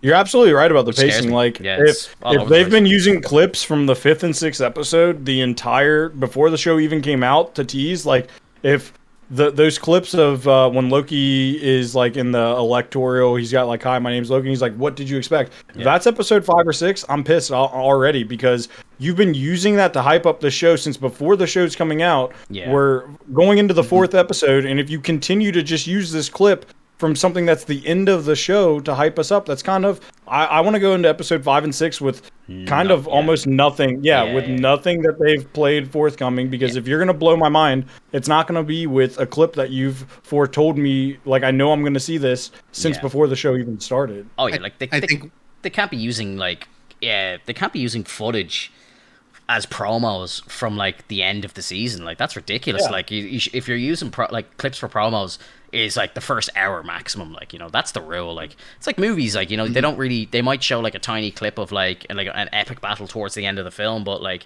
you're not seeing anything from the close of the movie, and you know, you're definitely not seeing anything like that's going to like spoil an end or anything like that. Like, you know, that would be really very strange. And like, even on that featurette, they kind of showed us more of that scene that we hadn't seen before. Like, after he says, "What did you expect?" we see that everybody's gonna like turn against him. So like, even more so, if this is in episode 5 or 6, like, you're taking away from you're just, it's like you had a nice ice sculpture and then you went, it might look better if I do this, and then when you went to go make an adjustment, you took a huge chunk off and now it looks shittier. If you would have just left it, it'd be nice. Just quit trying to make little tweaks to it. And I feel like that's what's causing all this, is like, maybe they had a really good product and they cut down an episode, chipping like this away past that episode. they destroyed it. Yeah, 100%. And that's what happened with WandaVision. You know, they cut Doctor Strange out, and that ruined the fucking show. How good would that show have been if Strange showed up in one of those commercials? It would have blown minds, and it wouldn't have taken. It wouldn't have even been that meaningful either. It just wouldn't in have a taken, commercial. Yeah, it wouldn't have taken anything away from Elizabeth Olsen. She's a fucking queen. She owns that show. No matter what happens, if fucking Tony Stark came back, everyone's still going to talk about how like how it's her show. Like, they're not going to be like, "Oh my god, it's WandaVision," but like Tony Stark owns the show because he showed up for 1 minute. Like, come on. Right. Like, come on. It's the Mandalorian. Luke shows up for a minute, but no one's like, "Oh, Luke!" Like, that It's was the it. Luke show. Skywalker show now. This whole show's about Luke. No, not at all. I mean, it's nice to know, like, when the younger parts of like the world have been taught by the older parts. It's a nice little nod, and it shows like we don't forget about the heroes of the past. It's really nice. It's like, I think it's really cool. But like, I understand as well, like, they're trying to like steer away from mansplaining, but I think that's a really ridiculous idea. Well, the opposite of mansplaining is what they're doing to us, and just laying it out flat in either a flashback or a poorly written way that just gives you the information with no further build up or lead on it. It's like, here it is. Here's the information. Here's the answer, bro. And they could also be setting this up for. Oh, sorry. No, go ahead. Sorry, I was just gonna say like. You go first. No, please, Tom. I'm sorry. I'm gonna drink. Okay. I feel like this is also a setup for like a female Avengers, because we keep seeing a lot of female heroes. Yeah. Or villains, and that's fine. That's completely fine. I just think that like the way that they're trying to like, I feel like they're slightly shoving it in our faces. This is a very dangerous topic, Alex. You want to be very, very careful with where we go. I know. Here. I'm trying. You need to, baby gloves here, like, really. Right. And like, I'm not saying like they're shoving it in our faces, and like, I'm not here for it. I'm just saying. No, I agree with you 1,000%. I welcome it. Yeah. I welcome it. I really do. Like, I want more heroes. I want more villains. Yeah. And if they're like, whether they're male, female, or other robot denominations, then so be it. But like don't try to hide the fact that like there's other heroes that have already been on the screen that want to help. Unfortunately, that's not the world we live in. Like, I know we're touching on the real world here, but a prime example is the second, and I said this to my girlfriend straight away, the second Loki came out as bi in that episode, I said, social media tomorrow will be full of posts. Marvel announces its first fucking bisexual superhero, and blah, blah, blah. The whole world's going to go insane. The first thing I see when I open up social media the next day is 12 posts about it. From comicbook.com put up 2 posts about it in the space of an hour. I'm like, guys... Nobody gives a fuck. Like, seriously. It was dropped as such a fucking, like, blah line in the episode. It was kind of like, a bit of both, as yourself, I presume. Yeah. And then they moved on. That was it. Like, nobody cares. Like, and I think the world that we live in now, everyone's trying to justify, and they're blowing shit out of proportion. Like, fucking, like, unless, I don't know what part of the world you need to live in at the moment to be where, women aren't equal anymore. Like, I'm sorry, it's not the 1960s. We're not working in offices going around. What part of the world you need to live in? It's whatever. It's not my fucking part of the world. Do you know what I mean? And I'm just saying, this is not where this media is aimed at. Like, these, like, we're in the we're aiming at content for the first world here. Like, really, like, and it's like, I just don't see a fucking point in it. Like, all this girl power stuff is. It's totally unnecessary in my opinion. I love Wonder Woman. She's one of the best DC heroes. She's a fucking woman. She's amazing. It's awesome. She's awesome. It's incredible. If you turn around and try to bring up girl power with her, which is kind of what they tried to do in that 1984 movie, and they fucked it up badly.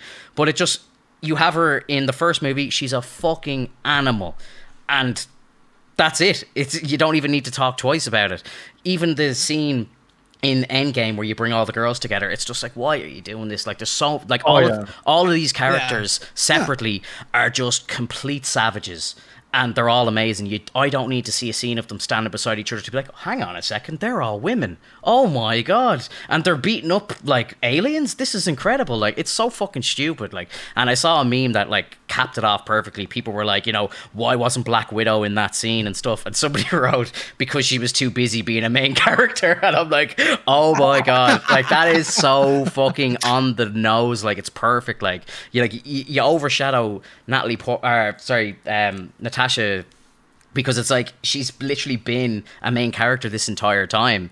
So why would she be appearing in the little like girl scene? Like, it's just so fucking stupid, bro. I just feel like it takes away from what makes this shit so good. Like you said, every post that you saw that was about that one throwaway line in the show, it's all clickbait. It's all fucking taken away from the actual story. Like, that nobody cares about that shit. Let's care about the actual content here. Exactly. It's just that's just the world we live in, bro. And I think. I wouldn't be surprised if we got an all-female movie. And the sad truth is, though, it's being made for the wrong reason. It's not being made for the reason to showcase all these brilliant characters. They're just trying... And this is exactly what happened with the sequel fucking trilogy for Star Wars. The sequel trilogy was put out, and they literally scrapped after the first movie. They said, this is going to be the Rey show, and that's it. It's a female-led movie, and there's no going back. And that's what they did. They destroyed amazing characters and storylines to focus a movie on a shit character who had no storyline. Like, that's exactly what happened. And they just made an absolute fucking balls of it, like. And then you go to The Mandalorian, where you have an episode that's just about the women, and they're fucking blowing up ships and everything, and there's no mention of it. It's just you're watching characters. It doesn't matter if they've got tits or not. It's just their characters, and it's epic. It's epic, and it's done right, and there's not even a mention of it. There's no girl power. There's no epic slow motion scene. It's just action. That always like ruins it for them. It's like it's when they got a message to tell, and this doesn't matter what topic it is. It's when you have a message that you want to say and you shoehorn that message in so hard that it ruins the character, it ruins the narrative, then it just makes the end product mediocre. And it just happens all the time. Like, the Ghost, I was amped up to see the new Ghostbusters movie with the female cast. I think a lot of them are hilarious. And then you get there and it's just nonstop, like... Every man is stupid. Yes, but like constantly reminding you that this is an all-female cast. Like they constantly are reminding you of it, and I'm like, I know I'm sitting here watching them. I see the 4 women on screen. Like, let's have a good story, like with these 4 characters that you create that can go somewhere. Yeah. Right. They don't even finish there. They double down too. Like I was saying, they double down. Not only are they shoving it in your face, like, by the way, this is all women. Every time a man shows up, they have to be like, look how dumb this dude is. Chris Hemsworth plays the dumbest person. I haven't seen the movie, but I heard he plays like the 2 IQ man in that movie. Like, he just comes on screen to be a dipshit and for people to laugh at him, and it like ruins the movie. And like, am I missing something? Like, was there a time in Hollywood when this was done to women just? And like, I've never seen a film where they do this to exclusively women, and it's a man's club, and it's like every woman that comes in is just a dumb piece of shit. Like, I just don't. Are they trying to compensate for years and years and years of like inequality or something? It's so bizarre. 80s kind of, right? They've been trying to do like this forever. 70s, 80s. Look at I Love Lucy. They had it back in the time when men were like a lot more harsh towards women, or whatever, however you want to put it. But Lucy was the strong woman. Like, nope, this is my house, and she'd clean it up with her magic. Like this, I feel like this has been around ever. Like, I don't know, it's been around forever, and it's like if that's what you're trying to focus on for people that are actually not pieces of shit and don't look at that and don't care if you're a man or a woman, you're ruining it for us. That for people that just want to enjoy good content. Without And I couldn't say like whether or not that mentality's been around Hollywood for, you know, men being taken, whatever you're talking about, Finto, because like I don't see it from their perspective. Maybe if you're a female sitting there, you see maybe, yeah, you know what I mean. But like I could definitely also see that this could be a behind the scenes things where women in Hollywood really haven't been running the show and not been in positions of power until, you know, fairly recently. And now that they're there, they're like, we want to tell our stories. I'm all for it. It comes across that way. You know what I mean? I'm all for it, but I think it's a bit like over the top. Is all. Oh, like, it's goofy. Like, it's definitely fucking goofy, dude. That MC that Marvel that in-game scene. Yeah. It was just so and like bad. after they just showed like females on the screen doing wild ass shit for the last 2 minutes. Like Captain Marvel just fucking punched herself through a spaceship. Yeah. What else do you need? Like, yeah. Why do you need the Spice Girls moment? Like, you know, it's just, at the end of the day, we're all men. So like, what I'm definitely gonna do after this, because I have never thought of, is I'll ask, like tonight, I'll ask my wife her opinion on that stuff, because I do want to see like a woman's perspective. Like, I'm sure that there's got to be women out there that are annoyed by it too. Like, we get it, they're women, or like, quit shoving it in our face. Like, we know, like I had the conversation with my girlfriend the second after we saw the film, because it was a very hot topic on my mind after I saw that film. I was just like, I can't believe Marvel actually did that. I thought it was just so cheesy and stupid in such an epic movie as well. And I said it to her, and like her initial reaction was like, you know, oh, there's like so many young girls in the world that like need that inspiration and stuff. And I'm like, I'm all for that. I'm like, you know, you watch Wonder Woman, and like, how is that not like absolutely inspiring to women to want to be Wonder Woman, like, and stuff like that? And I just think the whole kind of buddying up and like, you know, getting together, I just don't see that as being very beneficial. Like, I don't know, she seemed to think, now I don't know, like I did have many conversations with her about it, and she seemed to think that, like, you know, after overthinking it did kind of go over the top. But you know, the message is there, like, you know, the whole kind of girl power thing, and I love it. Like, you know, I have like, I'm gonna watch that Black Widow movie next week, and I'm gonna fucking love every minute of it. And it's a female led movie, but I don't need to see, you know, it doesn't need to be thrown in my face every 12 minutes that we're watching women. I know I'm there to watch women. You know what I mean? It's Black Widow's the name of the movie, like, you know. And I think, to be fair, Black Widow's one of the movies that's not really trying to push the whole female thing, I don't think, too much. It's just we're seeing like kind of the end story to this character that we love so much. But I don't know how well a movie like that would be received. I think She-Hulk will be another good.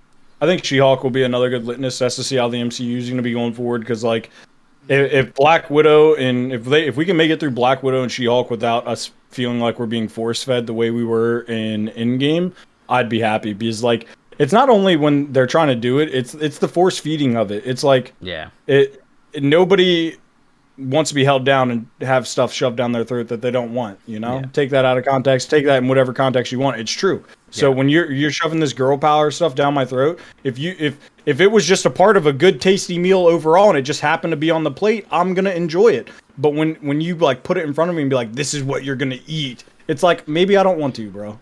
Yeah, absolutely. And I think like they and I suppose like we kind of got a taste of it with Captain Marvel, right?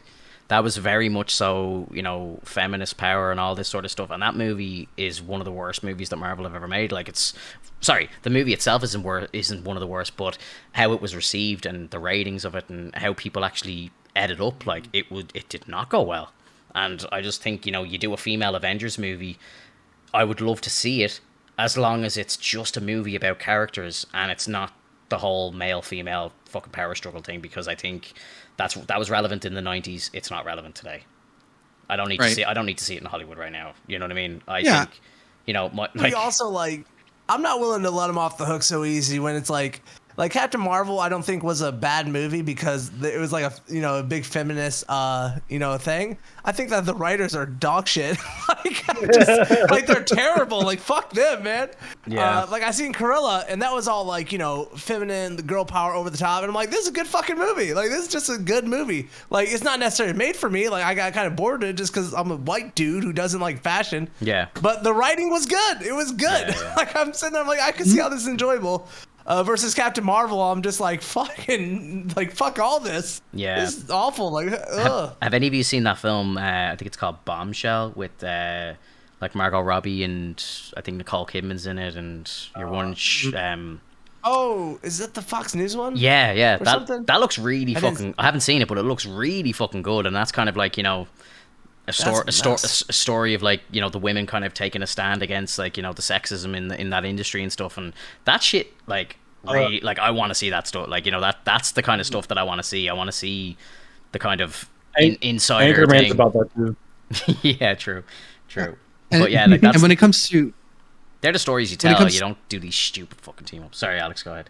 I don't know. It's fine. When it comes to female superheroes, I want them to say "watch me" without having to say "watch me." Yeah. Like, I want them to. Yeah, like, they can demonstrate their powers and they, like, show off how heroic they are, because we know they're heroic. We're their heroes. Yeah. They're our heroes, no matter who they are. Yeah. No matter what. Yeah, I think it's I think they've missed a point. Like, I know there's, when you're 12, I think, you know, you might watch a movie because it's like, oh my god, this is like a movie that's like all girls and they're all hot and, you know, this is amazing.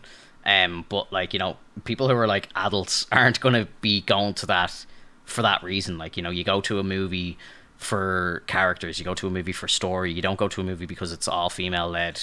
You know what I mean? Like, and like, that's not the reason why you're going. And I don't think there's, maybe I'm wrong. Like, maybe there would be, you know, a big, like, uprising of women that would just go to see a movie like that because it's just women.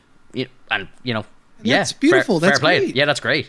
That's great. But, like, you know what? Don't be trying to, like, stuff it down my throat and try to sell it to me in a kind of aggressive way, because it comes across very aggressive at times, you know?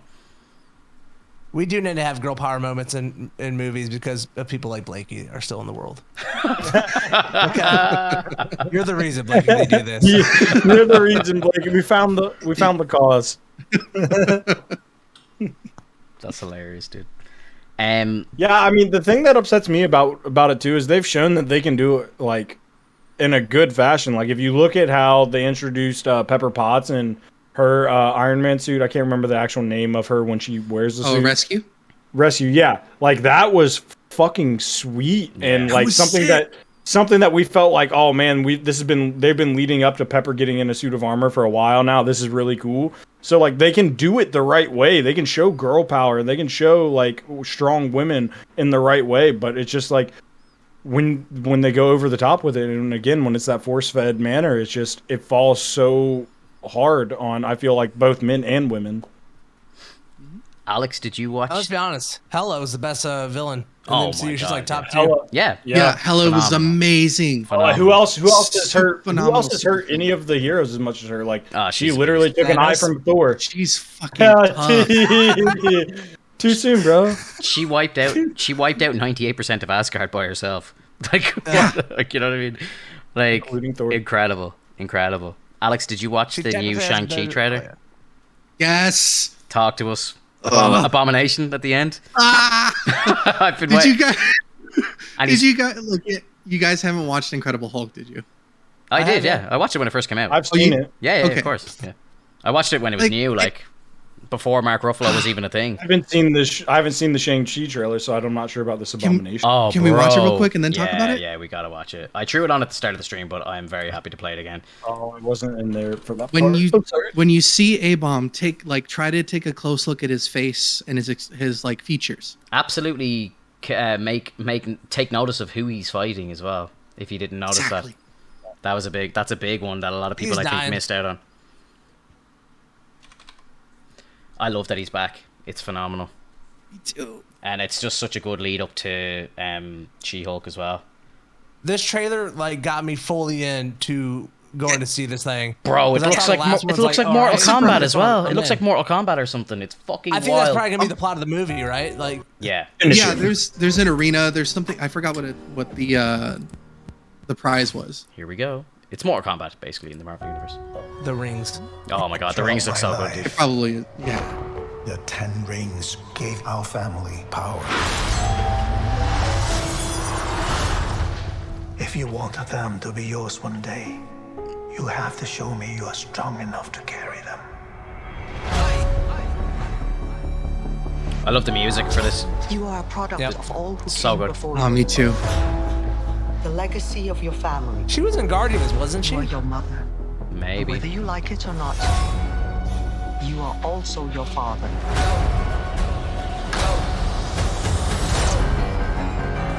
I told my men they wouldn't be able to kill you if they tried.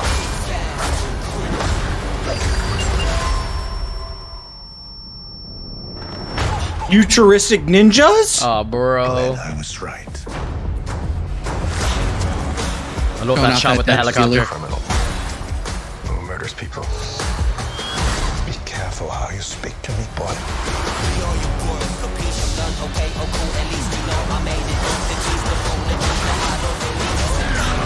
I love the M8, baby. Oh my god, it's so beautiful. New life. But I could never escape his shadow.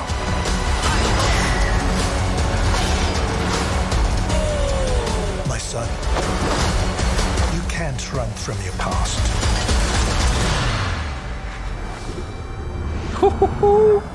God, the rings are so cool. Yeah, it's So amazing. Look at this shit. Oh my god. Yo, Kyle, get ready, dude. You got this. Thank you. Oh my Yo. god. Bro, God, two things. One, MCU has been doing really good with trailers. Like, I wasn't honestly at all that hyped for this movie. Seeing that, I'm super hyped. And two, thank you for putting rap in a trailer and not making it feel out of place and super shitty, bro. I'm tired of all these game companies and movie companies just being like, what's a banging rap track right now, and throwing it in a trailer, and it just doesn't fit. It fits that so was beautifully. a great trailer. And even the music in the first trailer was so good as well. It's proper like hip hop inspired. It's beautiful. Did you notice at the end Abomination is fighting Wong from Doctor Strange? Which is just so wild, bro. You see the shield going up and stuff, the magic shield and all. Bro, oh, dude. The animations they had on those rings got me hyped. Like the rings coming to the arm. I'm like, there's so much slow motion. I'm like, but it just looks great. It doesn't matter. You know, when sometimes you see like the it's like overused. I don't think it can be in this film. I think. And we're getting the dragon. It was confirmed. That's confirmed right there. We're getting the dragon. That's awesome. Yeah. Well, they still. I don't think they've said that Fing Fang Foom is coming in. Yeah, I think there was something about. I think there's something about them taking out Fing Fang Foom for. So that's just a random puff of Magic Dragon now? I think they said. I think like bouts of racism or something. If that's not Fing Fang Foom, I'm calling him Puff the Magic Dragon. That's the only other option. I mean, they could go full send and do Fing Fang Foom. I don't see the problem with it. Like it's a comic character. Yeah, exactly. Exactly. I think and we're kind of talking about the world being a bit too sensitive here. You know, it's a fucking. He's a comic character, but then when you read him and like pull him into modern day media, he's a whole new dude. You know. Yeah, but I mean, it's like it's legacy part of media the can stay in the. Yeah, but like legacy media can stay in the past, you know, and that was a product of his time.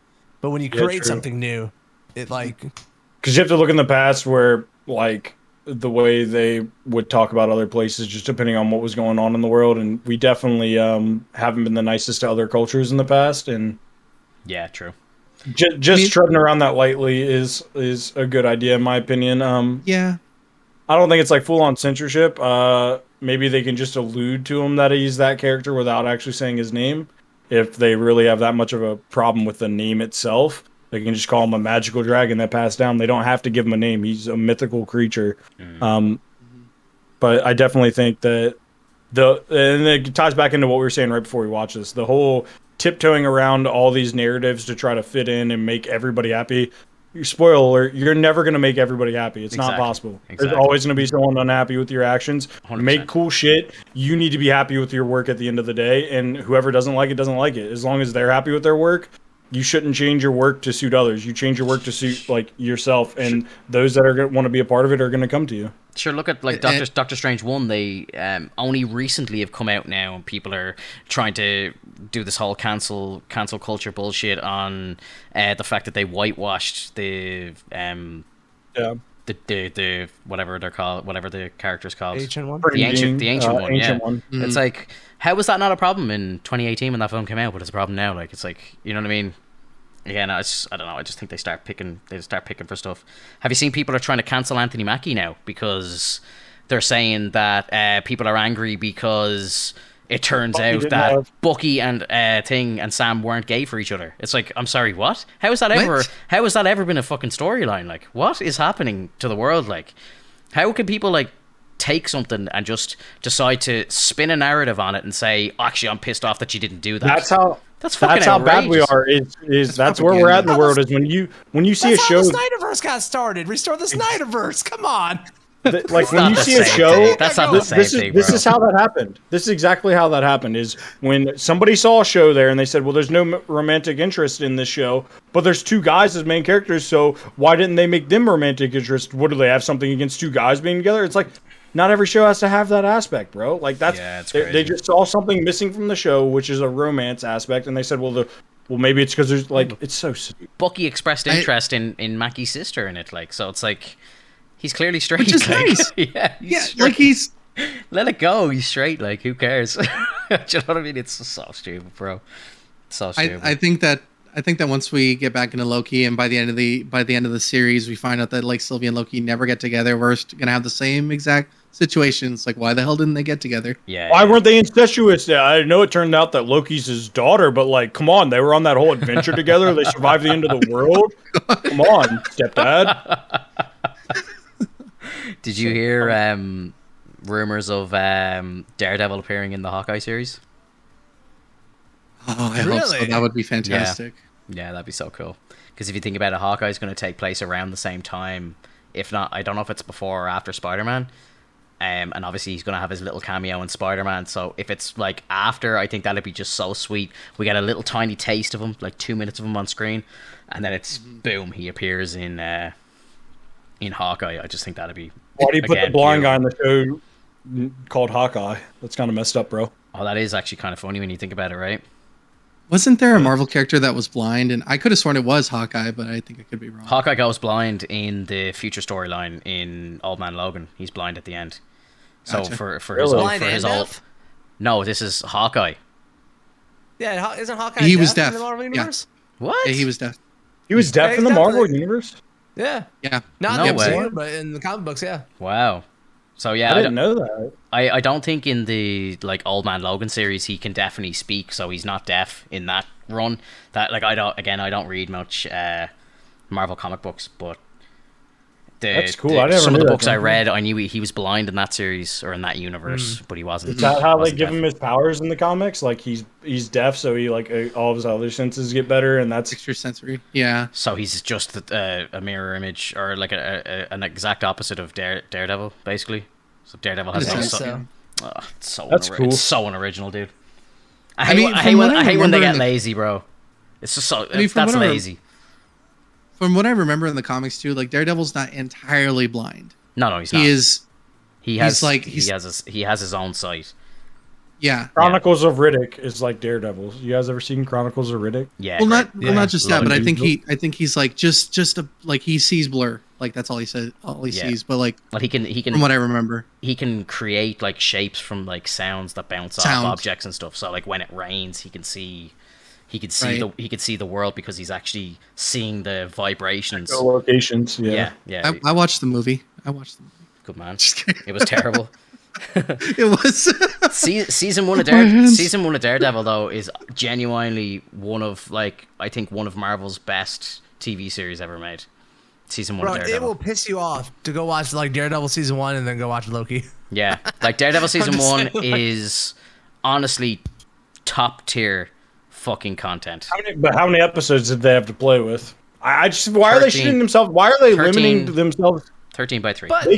They can choose 10 episodes. Why are they choosing like 6 episodes for these series? I'm not on the board with the idea that episode lengths or episode numbers makes a better or worse TV show.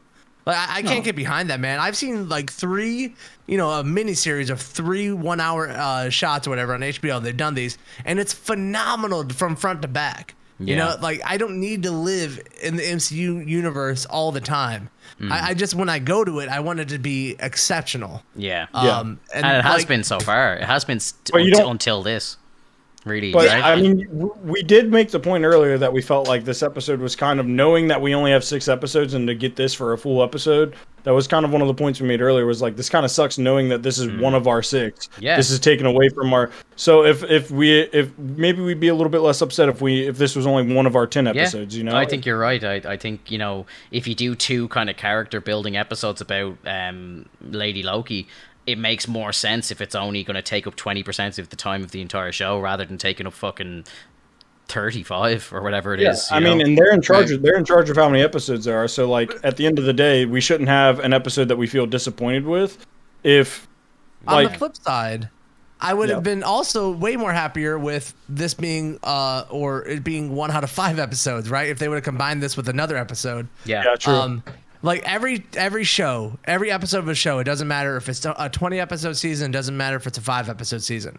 When you go to that episode like contained within itself should be fantastic standalone by itself. Yeah. And it should tie into the rest of the episodes also, but it should have a satisfying beginning, middle, and end that's rewarding you as a viewer in terms of acting, in terms of what's on screen, how it's shot, plot points, and it just, that's where they're failing. Like I don't care how many episodes it is.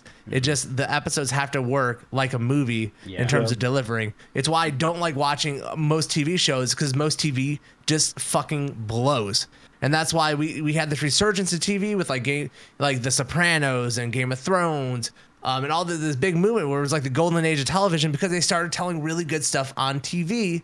And the MCU is taking, I think, personally, a step backwards in terms of storytelling in television, while they're taking a step forward in terms of visual, because they are showing you some crazy over-the-top visuals that we haven't really had in TV.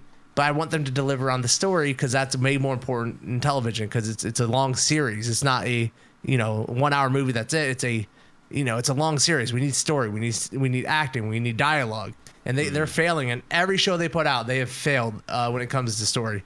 Yeah, I think you're 100% right. I think like the reason I guess I wasn't looking at it that way is because I think a lot of us fall into myself, that's why I'm saying it, included, fall into this thing where like, I guess I'm looking at the show to see as long as the show delivers me this good beginning, middle, end, I'm happy. But you're right, it should be per episode. Every episode should have that reward system along it. Like great beginning, I'm dug into it. Great middle, I love it. Good end, cliffhanger, something makes me want to come back. Yeah. And if I look at it as a series, that's why I guess I'm satisfied. But if I take just this episode, you're right, it falls short. That's how Netflix do their like, that's their structure, They have to have a cliffhanger at the end of almost every episode, because it's like, shit, there's 26 episodes of this show, we got to keep people coming back. So after every single episode of Daredevil that you watch, the last 2 minutes of the episode are fucking gonna melt your mind, like, and you're like, shit, I need to watch the next one.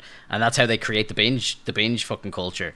And I just think that, like, this show seems to be, from what we've seen so far, it seems to be that they've done like 2 episodes, let's fucking blow minds, let's, like, just shatter everything, and then we're gonna bring it all the way back down, and we're gonna do 2 episodes of like character building, and then I presume the last 2 episodes it's gonna get nutty and just go crazy. And like I just think that, like, you know, especially if it all came out at one time, would you mind as much if you were just binging it in one day? Like I'd do the whole thing in 6 hours on a Saturday morning, like, you know, for sure.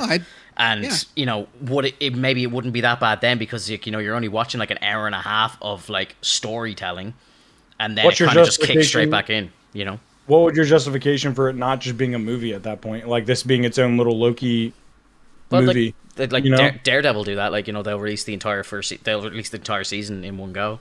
People will watch 8 episodes in one day. And there's no complaints. It's incredible, you know. So I don't think there's any, you know, if anything, I think the way that they're actually structuring the show would probably make more sense if you could binge it, because I would have done those 2 episodes back to back and just been like, okay, we're done with that now. Let's go straight back into it. I would have done the whole season in one sitting. One sitting. Exactly. The entire thing. I just have a quick question for Drunky. How do you feel about meanwhiles? Like, how long would you prefer a meanwhile? And what I mean by that, like, let's say the next episode, they're like stuck on the planet, they're like things are going on. Meanwhile, at the TVA, how long do you think that should last if that was going to happen?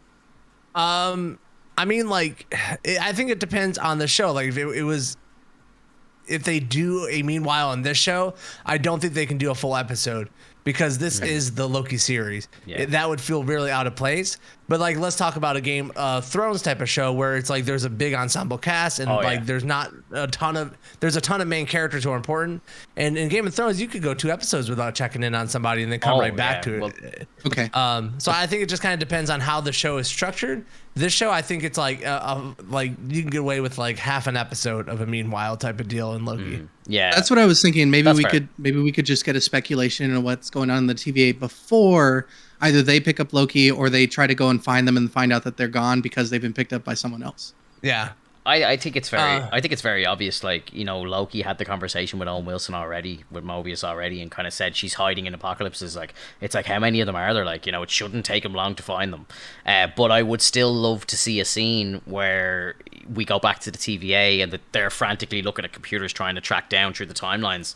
I don't know why we didn't see Mobius at all in that episode. It didn't make any sense to me, because it's like, he's such a vital part of the show. Yes, I know it is the Loki show, but at the same time, it is the Owen Wilson show as well. Like, he is the co-star to that show, and I don't know why we didn't see him. And I think it would have actually probably maybe broke up the episode a bit better if we had a little bit of the TVA and we kind of saw what they're up to and, you know, what they're planning to do. Or like, maybe we see that, they're getting close. Actually, you know, we've checked one Apocalypse and now we're, you know, this is going to be the next one we check. So then we know shit, they're hot on their tail.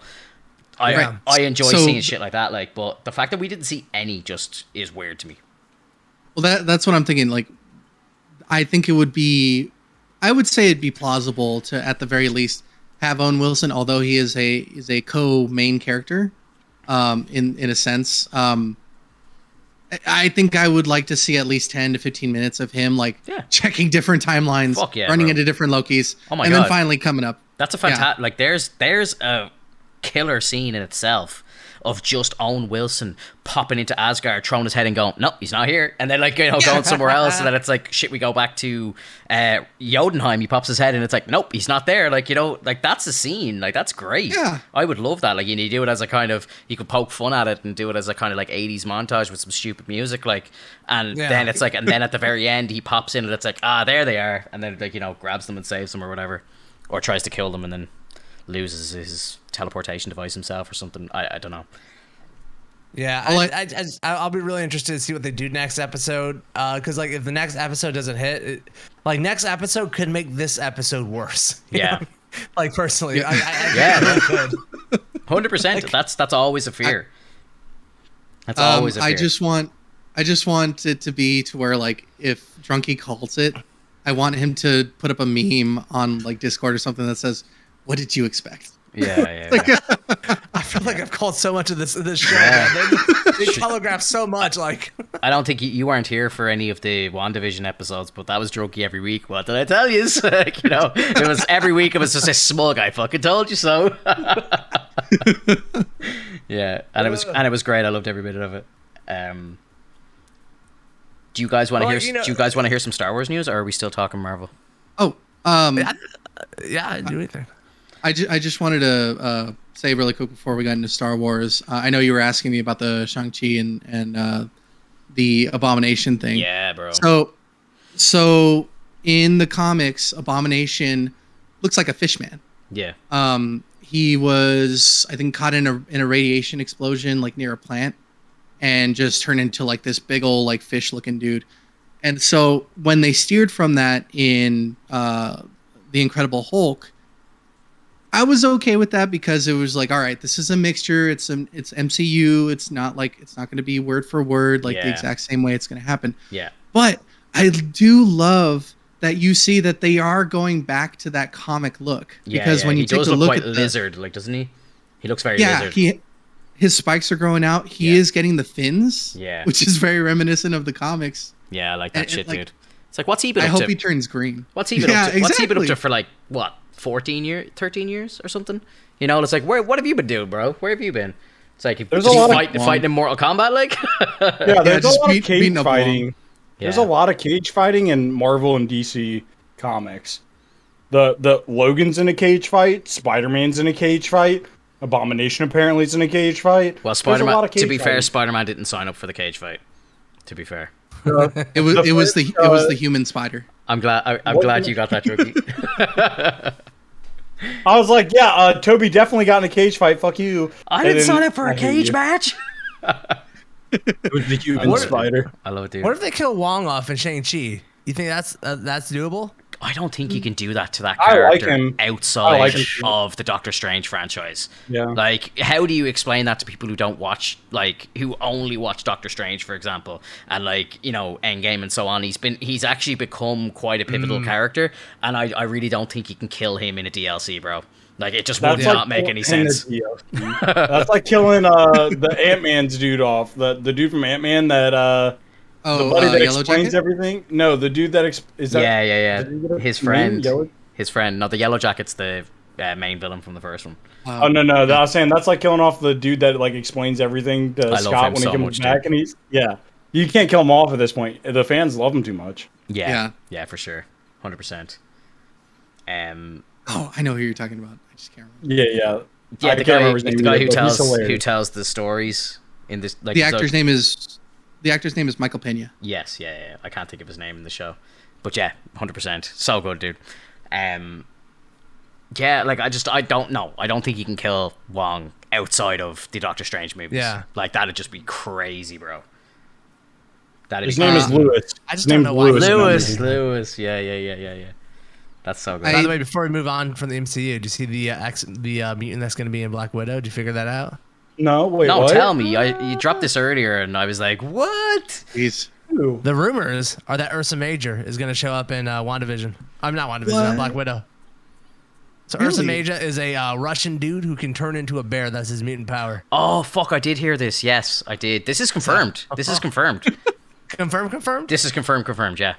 Okay. Because the actor himself had said in an interview like maybe a year ago he wasn't actually too up to speed on the MCU, and he said that when he was actually auditioning for the movie, he thought he had some like just mediocre part in the film, and then he found out that he turned into some fucking like bear or something, and he was like, what the hell is this? Did research on the character and then realized that he was actually playing a really significant character. Alex, do you think they're going to treat him as a mutant, or just like that's his superpower? You know what I mean? Yeah, I don't know, bro. Like, it's right. Where, like, can you drop the whole mutant thing when technically we're in the 2 years between Civil War and Infinity War? Does that make any sense? I don't think it does. Yeah, I don't think it does. They have the guy that they think is going to be him. Olivier Richters. No, that says Taskmaster. It's going to be Taskmaster. Don't even say that. That's a big fucking. Is that really going to be Taskmaster? It says Dutch Giant. Taskmaster's going to be. We know who Taskmaster's going to be. I don't even want to think about it, bro. I want to be surprised. I'm not trying to think about it. I'm not trying to crack. I'll DM you and don't open it up until you watch it. Okay. Yeah. Okay. Sounds like that's a deal. But that's the picture I see. This Dutch guy, Olivier Richters, who's a lot of people are thinking it might be. Alex, dude, stop. Don't ignore it. There's nothing to see here, Finto. Nothing to see here. Moving along. So yeah, going back to Marvel, the one cage match I want to see afterwards, like now that we've got A-Bomb, as soon as they bring in the X-Men, I don't care if it's like a short series or even like an episode, like just a short clip or something.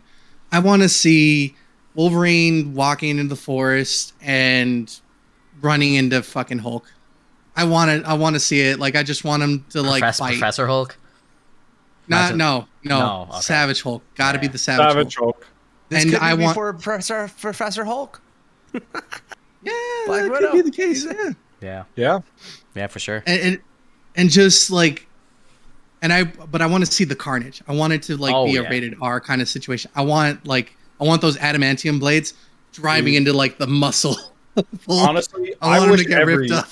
I wish it was all rated R all the fucking time. Kind of like if you've seen Titans, the way they do violence and shit. When they fight people, you can tell they're killing people. They're snapping necks, they're stabbing them in the.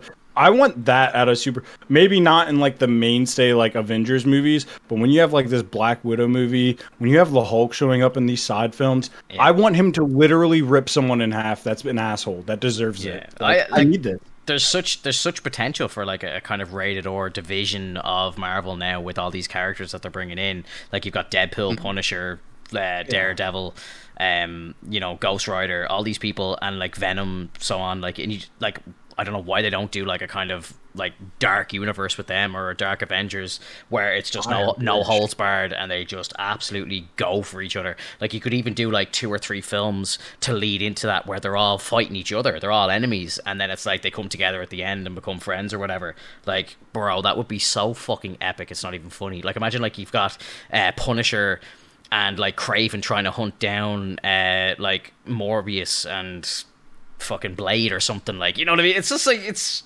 we need that gory violent. We need gory violent MCU. Definitely one of the best scenes in Deadpool 2 was I'm gonna pull you in half now. What I need from Deadpool 3, I need Hugh Jackman to show up as Wolverine, and then I need Hulk to show up in that movie too as a bad guy, and we just do a Wolverine versus Hulk and Deadpool. Yes. You forgot, and also Hulk versus Thor again. Deadpool just sitting on the side with a thing of popcorn just watching. Bonus scene, you need Hugh Jackman to show up as Hugh Jackman as well as Wolverine. Both versions. That's what you need in Wolverine. I do remember one of the animated shorts with Hulk versus Wolverine. I think they were near like Stryker Island, or not Stryker Island. They were near Stryker's like base. Yeah. And Deadpool was there too, and he's talking up a storm, and like it's exactly how you guys are like asking for right now. If they were just live action it, I'd be totally down for it. Yeah, I think they need to do like there's a comic series of Deadpool kills the MCU. And I think that would be just a fantastic movie in like, maybe let them do like 2 or 3 movies in the MCU. And then you do this kind of just crazy one-off. I remember that. Just insane. And like everyone started out with him like trying to figure out how he was going to kill each year. Like that was like the content of each series was like, how am I going to kill this one this time? Like, yeah. He ends up usually getting like gory death. I remember, weren't there covers of him like holding heads of like heroes and shit? Yeah, he's like holding Captain America's head up and stuff. Like, it's crazy, dude. Pretty savage. The way he kills Spider-Man is so messed up because like he at the end of it, like spoilers if anything, Spider-Man's getting on him, and then eventually he like Deadpool pulls up a gun to his chin, pulls the trigger, and he's like, I wonder why no other villain has done this before. And you just see his his brains on the floor. That's it. So he shoots through his own head into Spider-Man's? No. He shoots Spider-Man in the head. Like he pulls his gun out. Oh, I thought you were saying he like shot through his own head since he's Deadpool and he can't die, and it went through his head into Spider-Man. That would have definitely been a thing. That's a Wade move right there if I've ever heard of one. Like wonder why nobody's ever done this before, and he shoots himself in the head and he goes through and hits Spider-Man. In a headlock or something, he's like boom, just through his own head. And that'd be so fucking sweet, dude. That'd be a really smart ass way for Wade to say that too. Wonder why nobody's ever tried this before. Oh, that's definitely something Ryan Reynolds would say, I've like such high hopes for his future in the MCU. Like, I just think.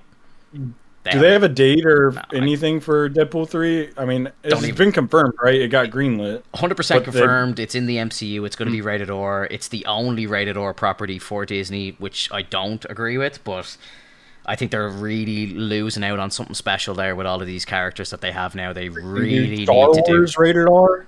Star Wars rated R? Imagine that, bro. We would love that shit. I'd love to see like people getting chopped in half with lightsabers. Yeah, 100%. Like, I would just like to see Star Wars rated good at some point. Oh, Jesus Christ!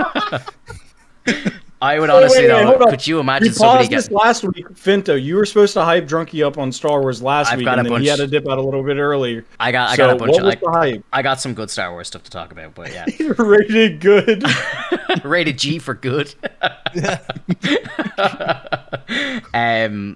no, I would really love to see a rated R kind of Star Wars movie. Definitely kind of focused around the Sith and them just like. Honestly, like, could you imagine Kylo Ren, for example, if they did him like proper evil and he's like chopping up civilians, like just taking heads off, like splitting people down the middle and stuff like they should go through like a Sith movie just about like the lore behind the Rule of Two and go through like it's coming, bro. Yeah, it's coming, but rated R, like you said. Oh well, rated R. Definitely not rated R, but yeah, definitely not. They 100% are doing.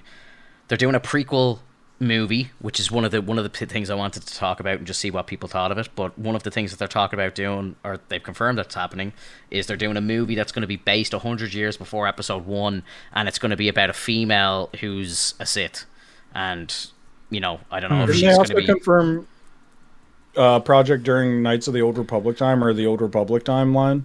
That's where I think I know the 100 years isn't. Does that fit into that, or is that a different project? No, I think that's like 800 years. Knights of the Old Republic were like it's like 900 years or something, or 1,000 years before. And I think if they're smart, that's what they need to do to kind of revitalize the movie franchise. I think they need to get as far away from the Skywalker saga as possible. And I don't care either in the future or past. Exactly. They can go forwards or backwards. It doesn't really matter. It's a long time ago in a galaxy far, far away. They have their own rule set. They can do whatever the fuck they want. But they need to step far away from the Star Wars multiverse. Yeah, that'd be fucking ridiculous. But what's actually kind of funny is they're talking about now, there's a lot of news coming out. So I don't know if anybody watched, there was a Variety do this thing, Actors on Actors. Did you see any of this? There's some really good ones on it. I'd advise you going onto YouTube and just looking through them. Like, there's some really good episodes, like Chris Evans interviewing Paul Rudd, and the two of them are just going back and forth like a podcast, and it's just fucking pure content. Like, it's so funny. But 2 weeks ago, they did Ewan McGregor and your man who plays Mando, what's his name? Who's in everything? Pedro Pascal. Pedro Pascal. Yeah. So they did the two of them, and basically Ewan McGregor turns to him during the interview and he's like, "So are you shooting Mando 3 or what's going on?" And Pedro turns and basically says, "Well, no, we're not shooting Mando 3, but we're kind of..." And he stops in his tracks and he goes, "Actually, I don't know if I should say this now." And the two of them have a good laugh, and they're like, "Jesus Christ, don't get in trouble with Disney," because like Ewan McGregor knows about like spoilers and all this sort of shit. So basically he stops in his tracks, but it's actually come out now from some very reliable sources that they're saying that what potentially was going to happen now, when they first, I don't know if you guys watch, you watched The Mandalorian, right? Both of you? Did you watch The Mandalorian? Yeah. You didn't watch it, Alex? Are you a Star Wars fan at all? I dropped off a long time ago, not because I'm not a fan, but because I think I I kind of got caught up in all other kinds of things. Like, I never, like, I'll be honest, like I've never watched Game of Thrones, I've never watched Daredevil, Iron Fist, I've never watched like any of those Marvel's like features, and I need to watch them. Oh my god, bro! Damn. I'm so behind. Game of Thrones. My parents watched Game of Thrones. Literally, watch all of it. Don't watch the last season, and you'll leave so fucking happy about it. Just bail at like, don't watch watch up until season 6. Yeah. It was season 7 started to suck. When they fired they fired the creator of the show as a writer for the TV show after season 6 when the books finished, because he refused to finish the books, and they basically said, "Okay, we'll go and finish it ourselves." And season 7 and 8 were absolute dog shit. So Watch seasons literally 1 to 6. leaving Starbucks up on set. Yeah, like and not editing it out post. There's literal Starbucks in the Game of Thrones canon universe. They have Starbucks now. Yeah, it's hilarious. Nice. Yeah, well, I've seen the memes. I've seen the memes. Like, yeah, no, it's the face and everything. It's insane. But again, it's one of the greatest bits of television ever created. Really, like even like that's what I heard. The first 3 seasons are just magic. Like I've got friends who would never watch the likes of Lord of the Rings or Harry Potter growing up or any of this stuff. Like they hate Star Wars, they hate Star Trek, they hate everything. But even they'll watch Game of Thrones. They hate everything. They do. They what's wrong with your friends, bro? They just hate things they hate things that I love. Like but it's like. There's people that are just into sports and shit and watching fucking horror movies or whatever. Like, people don't like the fantasy shit. It's not for everybody. I think part of the reason why I didn't watch it is because everyone in my vicinity was like hyping it up like crazy, and then it just dropped out of my head. Like, I don't want to watch this now because too many people are like trying to overhype it. It's one of those shows though that even the hype is justified. You know what I mean? Because it is that good. Like.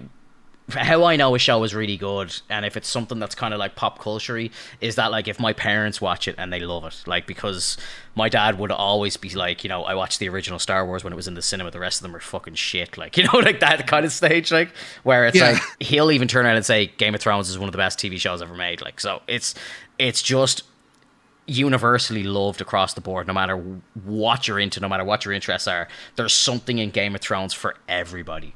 Like that's how good that show is, and it's very rare that shows like that come out. There's very few shows, you could probably count them on your hands how many shows there are that actually hit every single demographic globally. Like it's a global sensation, and also disappoint all of them at the same time. It will go down as history. It will go down in history as one of the worst endings to what was going to become the greatest TV show of all time. They dropped the ball in the last season, and it's like, can't touch the Sopranos. Sopranos is still it had the Avatar.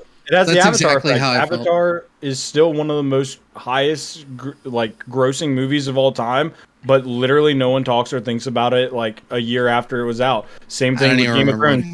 Did you see they re-released it? A year after it. Did you see they re-released it one more time just to knock Marvel out of the park?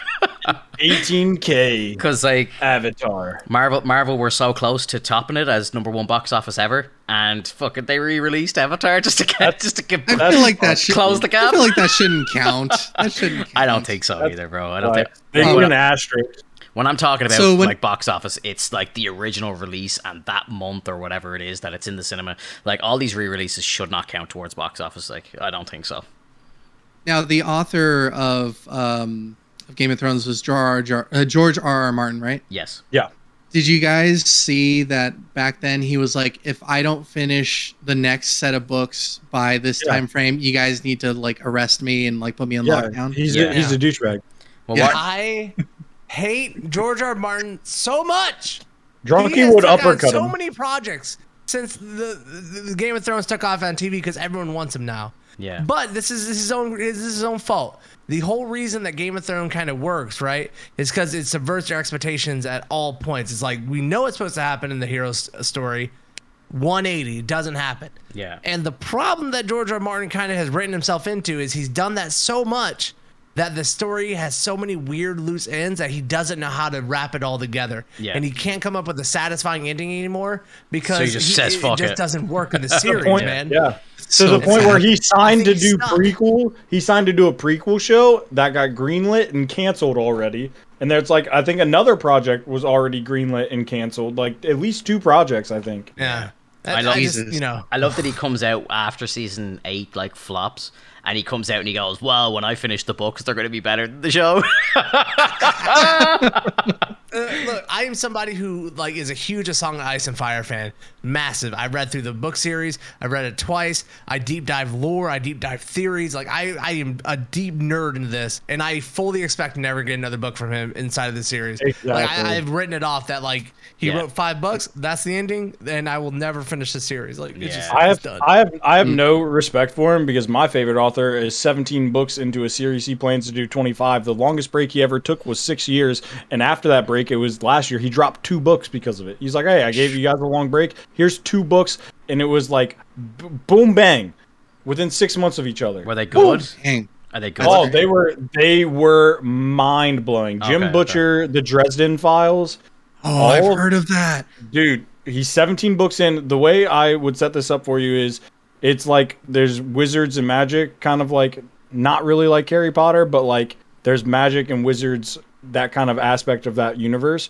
But he's a professional detective in Chicago, and living in Chicago, the dude's a smartass. He's funny. He doesn't like, and he literally lists himself in the book. So like to set up the first book or whatever, he helps the police on special investigation. Whenever something like paranormal happens and they can't explain it, they consult him. And it goes from that. 17 books in. If you like audiobooks, James Marsters, the guy who played Buffy, or the guy who played Spike in Buffy the Vampire Slayer, love him. He does the audiobooks. Yeah, he's a legend. He does a voice. He does a voice for every character, and he's done all 17 audiobooks so far. He's a legend. He's fantastic, so good. fantastic actor. Very underrated actor, actually. It's so funny that you mentioned that, because I remember a long time ago I met someone who was literally like, you need to like check out these books. I have the audiobooks. I can give them to you in a thumb drive. You can put them in your files and you can listen to it. Yeah. I put it in my files. I don't even know if it's in this computer anymore, but if it is, I will check it out. Nice. I have two books on my wife for like our 5-year anniversary, wedding anniversary. She wrote him a letter saying like, hey, all of our animals in our house, all of our dogs are named after your characters. He signed my favorite. He has 2 series. He has one series that he finished. It was 6 books called the Codex Alera. It might have been 7. He signed my favorite book from that series and my favorite book from the Dresden Files, and wrote me a little note like, your wife's awesome in it, and signed it. That's fucking epic, dude. Good author. That's awesome. That's epic, dude. Good author. I love shit great like that. Dude. Great books. I love shit like that. So yeah, just to go back very quickly to some of this Star Wars news. So basically, Alex, I don't know if you're going to watch The Mandalorian. It's going to get spoiled on you right now, so I don't know if I'll watch. It's fine. Yeah. I've gone too far behind that. Spoilers are no problem. Yeah, I'm sure you've probably heard the news anyway. So at the end of Mandalorian Season 2, Mandalorian is set after Return of the Jedi, which was like the 3rd film originally that was released in 1982. After that film, there's like a 30-year gap between when those new movies were made in like 2017 and stuff, and 15, 17 and 19. And this is the time frame that like Dave Filoni and Jon Favreau are playing with. They're playing with this time that straight after like the end of the Empire, like what's happening and how is the world change or the galaxy changing, and like who's coming up to power and stuff. So there's a scene in it basically at the end of the series where Luke Skywalker shows up, and they actually had Mark Hamill come in and do some voice work, and they did CGI on a different actor and gave like Mark Hamill's young face from what would have been like 1984 Mark Hamill, and the world just erupted. Like it was the greatest fucking thing ever. If you're a Star Wars fan, like I'm not even joking. When I watched I was sitting on that couch behind me, and I jumped up out of the seat, and I was standing watching it unfold. And even so much so to after I watched that, I was like, I've finally pulled the trigger and actually ordered that lightsaber. I bought the custom made lightsaber. I was like, it was one of the greatest pieces of Star Wars content for me ever. Like honestly, you know, there's videos of like Star Wars creators on YouTube and crying watching it and stuff, and like I wouldn't go to the stage of crying, but I genuinely jumped out of my seat. It was one of the greatest things I've ever seen on TV. It was incredible. So basically at the end of the show, after that, so the whole show, you've probably obviously heard of Baby Yoda. Luke basically takes Baby Yoda and just fucks off, and you're kind of like, the way the show ends, you're kind of sitting there going, Star Wars have now just taken their 2 biggest assets and just fucked off into the sunset. Like you're like, what the hell is going on? So then it cuts to an after credit scene, and Boba Fett, who's like one of the original kind of the original bounty hunter from Star Wars, kind of a big cult following. I never really understood it growing up myself. I kind of thought he was a kind of a background character who was kind of cool. He had a cool suit, but I didn't really fall in love with him like a lot of people did growing up. But basically, they allude to the fact that he's going to be getting his own show called The Book of Boba. So I remember me and Drunky had conversations when this had happened, and it was kind of just like, yeah, I'll watch it, but yeah, who cares? Like, you know, it's like, it's not going to be Mandalorian season 3. You know, do we really give a shit? But apparently, which is completely fucking flipped the script now, is that what is actually happening behind the scenes now is Book of Boba is technically going to be Mando season 3. It's just a direct continuation on. We're apparently going to have Grogu in it. We're apparently going to have Luke in it. We're apparently going to have the Mando in it, and it's gonna just literally take off exactly where season 3 ended. So a lot of people have been speculating and asking Pedro Pascal, like, what the fuck are you doing, bro? Like, are you making season 3 or not? And he keeps saying season 3 has not begun yet because he's actually shooting scenes, because he's been photographed backstage shooting scenes, and people are like, what are you filming? And he's actually filming, he's filming Book of Boba. So Book of Boba is going to basically, and I think what they're trying to allude is there was a storyline in like the novels that took place after, which was with this Emperor Thrawn, it was his name, or whatever his name is, General Thrawn, and he was like the kind of big bad who took over after the Emperor. And I think what they're trying to do is they're trying to actually fill the gap between episode 7 now, where they're going to actually do a whole kind of backstory with Thrawn, Ahsoka, Luke, Grogu, a kind of like building up of the new Jedi Order that's inevitably going to be destroyed by Kylo Ren, because at the start of episode 7 you find out that Kylo turns to the dark side and he destroys Luke's temple and blah blah blah. So I presume all these people that are in there, like Ahsoka and stuff, might have been alive up until then and maybe died in the temple. So for me, as a fan of like the originals and the prequels, I just love where Dave and John are going with this, and the fact that it's gonna like bring in Thrawn, who's like such an epic character from the Legends series, and they're gonna like try and, not that they're going to try and retcon stuff, but I think they're going to really try and like just very like successfully bridge the gap between those two sets of movies, so that maybe when you go into episode 7, it's going to not hurt as much at how bad those fucking movies turned out. And I think what you might actually end up seeing is we might actually see the kind of growth of Luke Skywalker and how he actually gets to that stage of exile, because where it sits right now, it didn't make any sense. It's like, why the hell would Luke just leave? Why would he go into exile? Like, it's just so uncharacteristic. Like, you know, like Mark Hamill said this himself in interviews, like, you know, he said, I don't recognize this Luke Skywalker. He's like, I had many fights with Rainn Johnson, on set of the film. Dwight Schrute. He had fights with Dwight Schrute over it.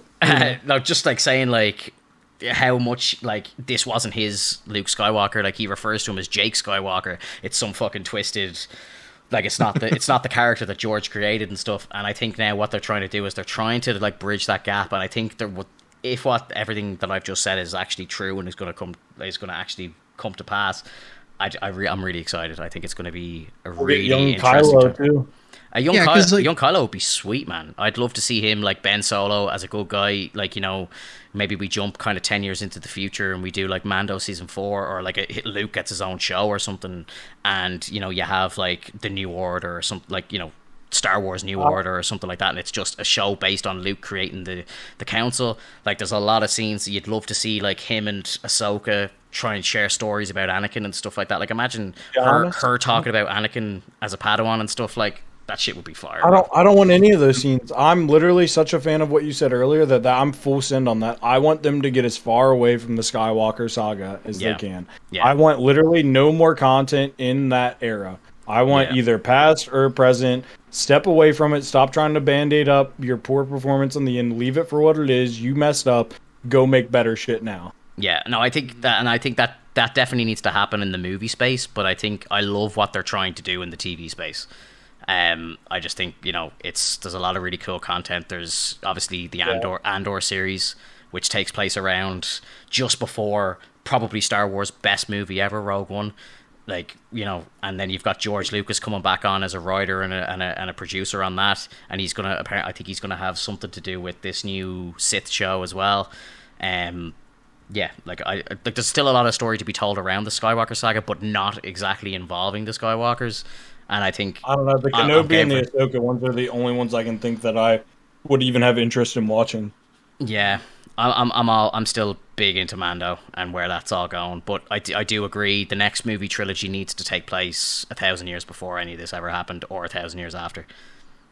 And I think before makes sense because they just have all that story there. They could just kind of reference all that. Like, you know, there's all these cool characters like Raven and Bane and all these cool dudes. You know, you do like a big fucking war scene. Like, imagine like hundreds of Sith and hundreds of Jedi fighting, like those cutscenes that they have in the Old Republic games. Like, just bring them to life. That's all we need. Like, you know, it's incredible. It's Lord of the Rings with lightsabers. Like, you know, the stories are there. It's you just need to just fucking one edit holocron to rule them all. We have to take the holocron to Mordor. Yeah. One thing go on. One thing I've always, I can't remember exactly, but I don't remember exactly why the rule of 2 was made. I think it was based upon the fact that like too many Siths will spoil the broth kind of situation. And yeah.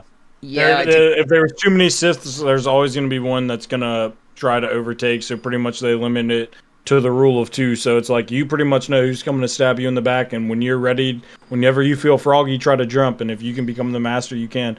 But they felt like with so many Sith in the pool that like it would be constant. They would just murder each other off, and there would be no one to rule because it would be that times a million. Didn't they eventually boil it down to the rule of 1 as well?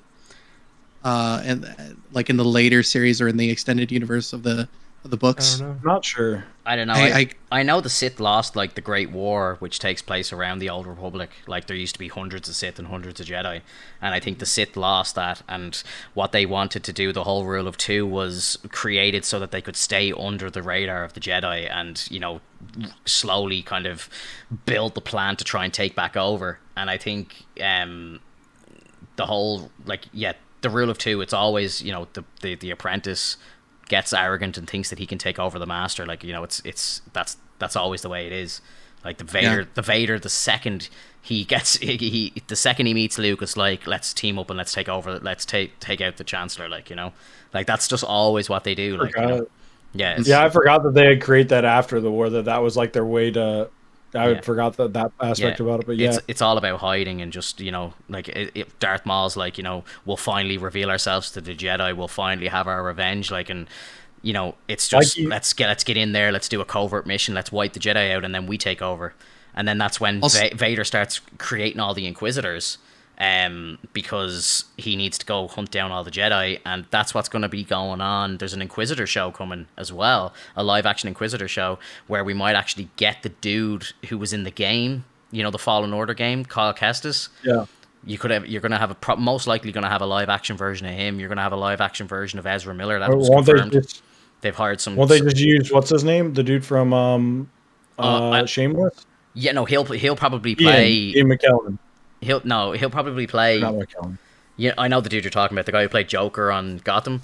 He'll play Cal Kestis, but like Ezra Miller's a different guy. He was from Rebels, and the Inquisitor show is going to be good because I think it'll tie into Obi-Wan. Because I think it's like, I presume the Obi-Wan series isn't just going to take place on Tatooine.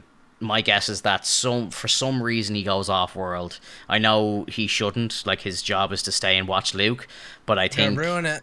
Yeah, that would ruin a lot. You're gonna ruin it, man. I think I don't want the Obi-Wan show. I don't. That's want why it. I don't know. I don't know how they tie it all in. Then is fuck it. Is the story? It doesn't need to happen. Like he's a hermit. They need to go into the past, because before the war happened, when there was a bunch of Sith and a bunch of Jedi, like the Sith were out hunting for like artifacts. It's like Indiana Jones in space. They're hunting for these powerful holocrons and artifacts, and there's like, this guy's got this artifact and it's granting him these powers, and that's such a cool. That's what they need to go to. That's where they will go. I think that's where they do go. With the Star Wars universe, they don't need to go to the past. Personally, as a fan, I don't think the past of Star Wars is that interesting. I don't like when there's hundreds of Jedis running around on a battlefield. I don't like when there's hundreds of Siths. I like the idea of this is what we are when we're picking up the pieces. I think that's what's so intriguing to me about the Jedi Order in the original trilogy and kind of in like the sequels, is that like the Jedi are like this mythical thing that you really don't know. Like, are they a myth? Are they real? And like then there's like this one Jedi that just shows up and it's like that's a dude.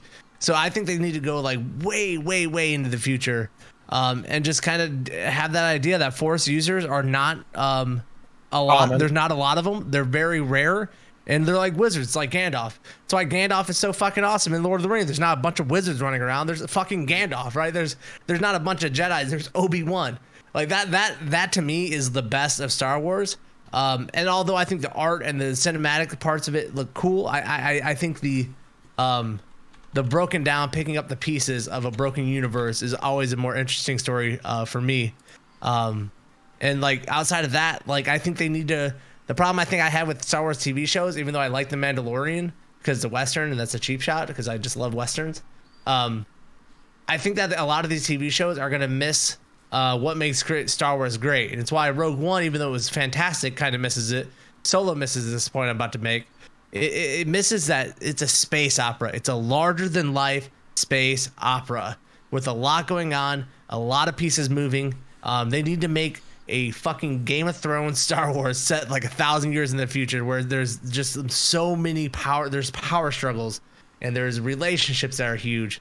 I just think that with the Star Wars TV shows, they keep getting smaller and smaller on their focus. And I just don't, that's not Star Wars to me.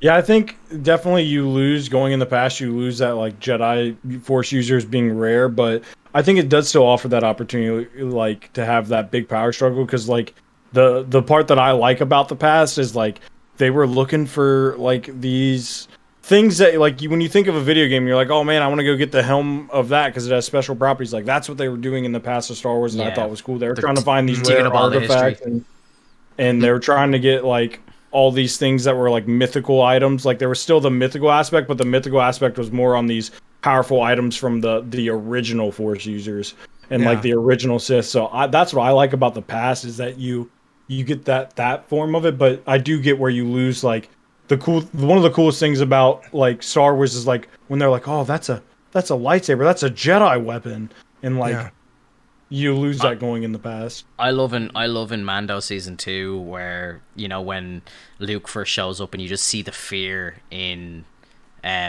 Gus from, I don't know his real name, Gus from Breaking Bad. You know, your man who plays Gus in Breaking Bad. Just his fear when he sees Luke, because like at that time you gotta remember, like, Luke has destroyed the Death Star twice, and he killed the Emperor and killed Vader, as far as most people know. And it's like, this fucking magical wizard has come in, and he's wiped out the entire fucking Empire by himself. And it's like, shit, he's just showed up on our fucking ship, and he's killed all of these death fucking droids that we've spent years making. He just chopped them all up like it was nothing.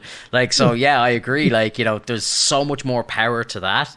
But at the same time, I want to see it all. I need to see it all as a fan. Like, you know, I love I love the Old Republic, and part of me wants to see like a Lord of the Rings style fucking epic battle between two armies of people, and it's just all out carnage in the middle of a big battlefield, or space battles, the whole lot. I just want to see it all.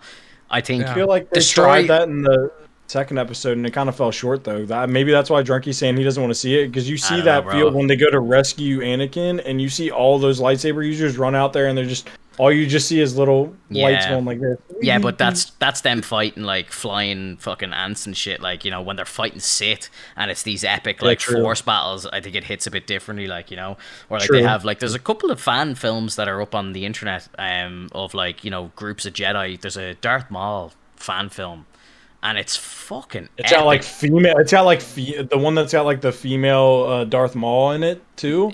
No, it's a guy dressed exactly like Darth Maul from the movies, and he's basically trying to find a holocron or something like that, and basically he comes up in contact with like 5 Jedi. It's like before episode 1. He comes in contact with like 5 or 6 Jedi, and they're fighting in the forest and shit. And it's just like, this is just made by a bunch of fans, normal people, like, and it's epic, like, you know. So I'm just thinking, like, you know, you get Lucasfilm involved and like have the opportunity to have these big epic fights with loads of Jedi and like maybe one really powerful Sith, and like that shit just really fucking pops on screen. Is it the best like character building stuff? No, of course not. The story of the rebuilding of a Jedi Order is always going to be better, of course. You know, I love the idea of Mando dipping into like Luke starting the next order. Like, that for me is like godsend. Like, it's always kind of, what did Luke do next? You know, and like in the Legends novels, like he gets a wife and kids, and you know, his kids become Jedi, and Han Solo's kids become Jedi as well, and you know, it's just epic. Like, you know, and how that worked out. Yeah, exactly. But could you? I really wish. Could you imagine they gave Luke a wife though, and a son named Anakin Skywalker or whatever? And I think in the books originally it was Anakin Solo and Ben Skywalker, so they changed the names around. But could you imagine like Ben Skywalker, sorry, being the good guy, Anakin Solo turns evil, and then like, you know, it's just back and forth. All the parents die, and then it's just these two kids, the fucking heritage of the previous families, and it's just them, and it's just them going one on one to who, you know, and that's the final kind of balance of the Force, and it kind of tells that whole story, and it's just the next generation, and then you know you have Ben win in the end because obviously the light always wins at the end, but you have these epic fucking films like that would have been so good, bro. You know what I mean? I really think they missed the opportunity to go with Cade Skywalker, though. He was a badass. That dude was insane. Like, that dude literally went from Jedi to Sith to like gray, or, you know, I don't know if that's confirmed as a thing, but like he was Jedi, he was Sith, he was neither. Yeah. And then like when you abandon the Force, your lightsabers turn white or whatever. I think they've actually changed it in canon now. So apparently it used to be in the old novels that your lightsaber color reflected what kind of Force user that you were. Now Disney have changed it, and they say that the whole white thing used to be that, you know, you said, fuck it, I'm not being a Jedi or a Sith anymore, and then your lightsabers would turn white. Now it's kind of, to get a lightsaber to turn red, you had to kill a Jedi and you had to bleed the crystal, and that's what makes it turn red. And now apparently what Ahsoka does to get her white sabers is she heals a bled crystal. So she kills Inquisitors, takes their crystals. Drunky's about to die here. Oh my god! That's the official story. Disney, I'm just not a fan of Star Wars anymore. I'm not excited for anything about Star Wars. Drunky melted. Like Drunky's like a baby's head. He's like, oh. Yeah. Fucking A, dude. Like it's like, oh, you have to kill a Jedi and bleed their crystal to get it red. Oh, I don't know. What do you think sounds cooler? It's a synthetic crystal, because that's the Sith. Yeah. No. But going back to Cade really quick, like that was, I would say, like one of the most powerful Jedi ever known, like in the extended universe, to the point where like he actually managed to revive someone. Like he resurrected someone. Oh, bro! If you've seen the last movie, they start fucking around with that in the last movie. They do that. Yeah, they do. Like fucking at the end of the last movie. Ray revive Ben revives Ray, and it's just like, oh, bro, come on. I remember that, but that was dumb. That was really dumb. But Cade would have been like perfect for that, because he was literally a powerful Jedi. Cade would have been no match for Kylo, is what you're saying. I know. Bro, like I'll never forget watching episode 7 when it first came out, and I was just like, you know, when they first intro Kylo, like the music was fucking beautiful. It was phenomenal. It punched you in the face. Like it was just amazing. When he stopped that laser blast. I gotta say that, dude. When he stopped that midair, and you were like, in the cinema, my seat was shaking. Like the screen that we went to see that was like, the sound was so good. Like that, like hit me so hard. Like I was like, holy shit, this is fucking incredible. Like I was like, wow, J.J. Abrams actually knows what he's doing. And like episode 7 was good. Like, yes, was it kind of a regurgitated script of the first fucking Star Wars movie, just kind of retold? Probably, but like, you know, the literal new Death Star, bro. Yeah, like it's like Death Star. No, we'll go to that planet. Like, you know, it's like it's the same thing, but and like, you know, it was a lot of the same kind of character arcs and so on. But it was a good, like, kind of like, I loved the music. I loved like how they introed a lot of the characters. Rey's intro was great. Her music was phenomenal. Finn was brilliant in the movie. Yeah. And then they're like, yeah, see you later, JJ. We're bringing in Ryan here, and he's gonna fuck it all up, like, you know. And then it's like, he makes such a balls with it. It's like, yeah, let's get JJ back. And it's like, it's confirmed. They went into episode 9. They didn't even know Rey's heritage then. And they just made up the whole Palpatine story. And they call Ian McDiarmid, and he says, is he not, he goes, am I not dead? He's like, what do you mean? You want me to come back to play the fucking Emperor? It's like, am I not dead? And like, they literally just picked that out of their ass. Like, it was just awful, bro. Awful. If your name is Ryan and it's spelled with a R-I-A-N, I already know you're about to fuck stuff up. Like, come on. Is it Rain? Is his name actually pronounced Rain? Rain? I know it's Ryan. It's Ryan, but it's R-I-A-N.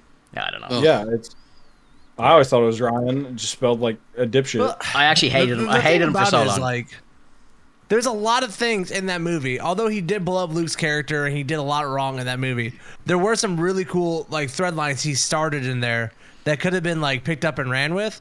And then J.J. Abrams like, no, we're not gonna do that. So like every movie you got, they just fucking like shut off what was good from the last one, made things even worse, and then they did it again in the 9th one. Like, let's shut off all the good stuff and like just make it worse. Bro, I will never forgive them for Space Leia. Yeah, I was about to say Mary Poppins Leia. Ever. I burst out laughing in the cinema, and then I did I, dude. and then I think I cheered up a little bit because I was just so disgusted at what they were doing. I was the only one that laughed. I was looking over at Meech like, this is fucking stupid. Yeah, I was so upset with that.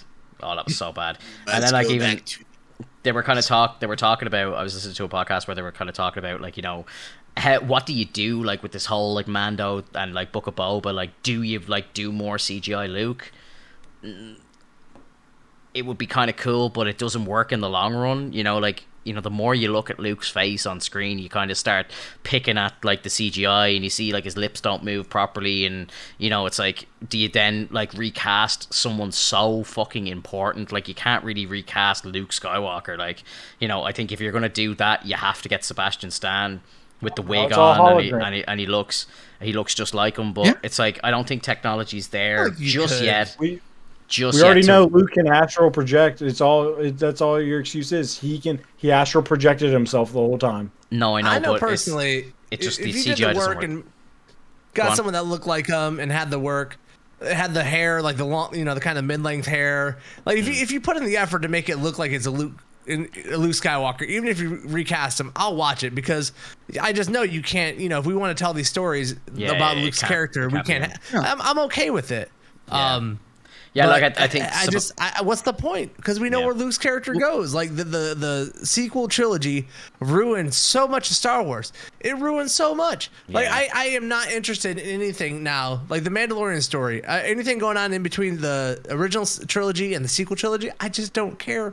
Because like they ruined it. Like the rise of the First Order. How the fuck did they let that happen? Like it's so terrible that like it just I this whole time period is shot. You know, it's done. It's done. It's because Chewie wasn't around to set things straight. Like, look, we don't see Chewie in all this, and shit goes to hell. I think it's Chewie brings order to the universe. It's the Chewie show. Chewie. Chewie show. I agree. Like, I just, you know, how would you feel if they turned around in like 2 years' time and said that what they're actually going to do is they're going to continue on the story and they're actually going to retcon those 3 movies? Would you think that then they lead in? I'm down. Yeah, I think so too. I think, like, you know, it's like actually the Rey trilogy never happened, or if it did, you know, we're actually going to go in a different way. Something happens, something bizarre happens with the Force, and we end up going into a different timeline or something. And then it's Here's like, what actually, happened. Luke got a wife, and actually, this is what happened. Yeah. If and they then, did that, like Kathleen Kennedy could spit in my mouth, I'd be okay with it. Like if they started the next movie off with Sylvie and lifting her finger off of Luke's head, like, by the way, I enchanted you for the past 3 movies, I'm down. Yeah. Look, yeah. Let's just do this. Let's come back and fucking Luke Skywalker is sitting there, and Han's like, "What's going on, Luke?" He goes, "I just looked at 14 million possibilities of the future." Okay, that's all we need. How many did we win? 1. Zero. No, 0. We lost. We fucking lost. The last one. How do we fix it? We're about to try. Imagine if Luke just turns into a ghost straight away. Fuck this, I'm out.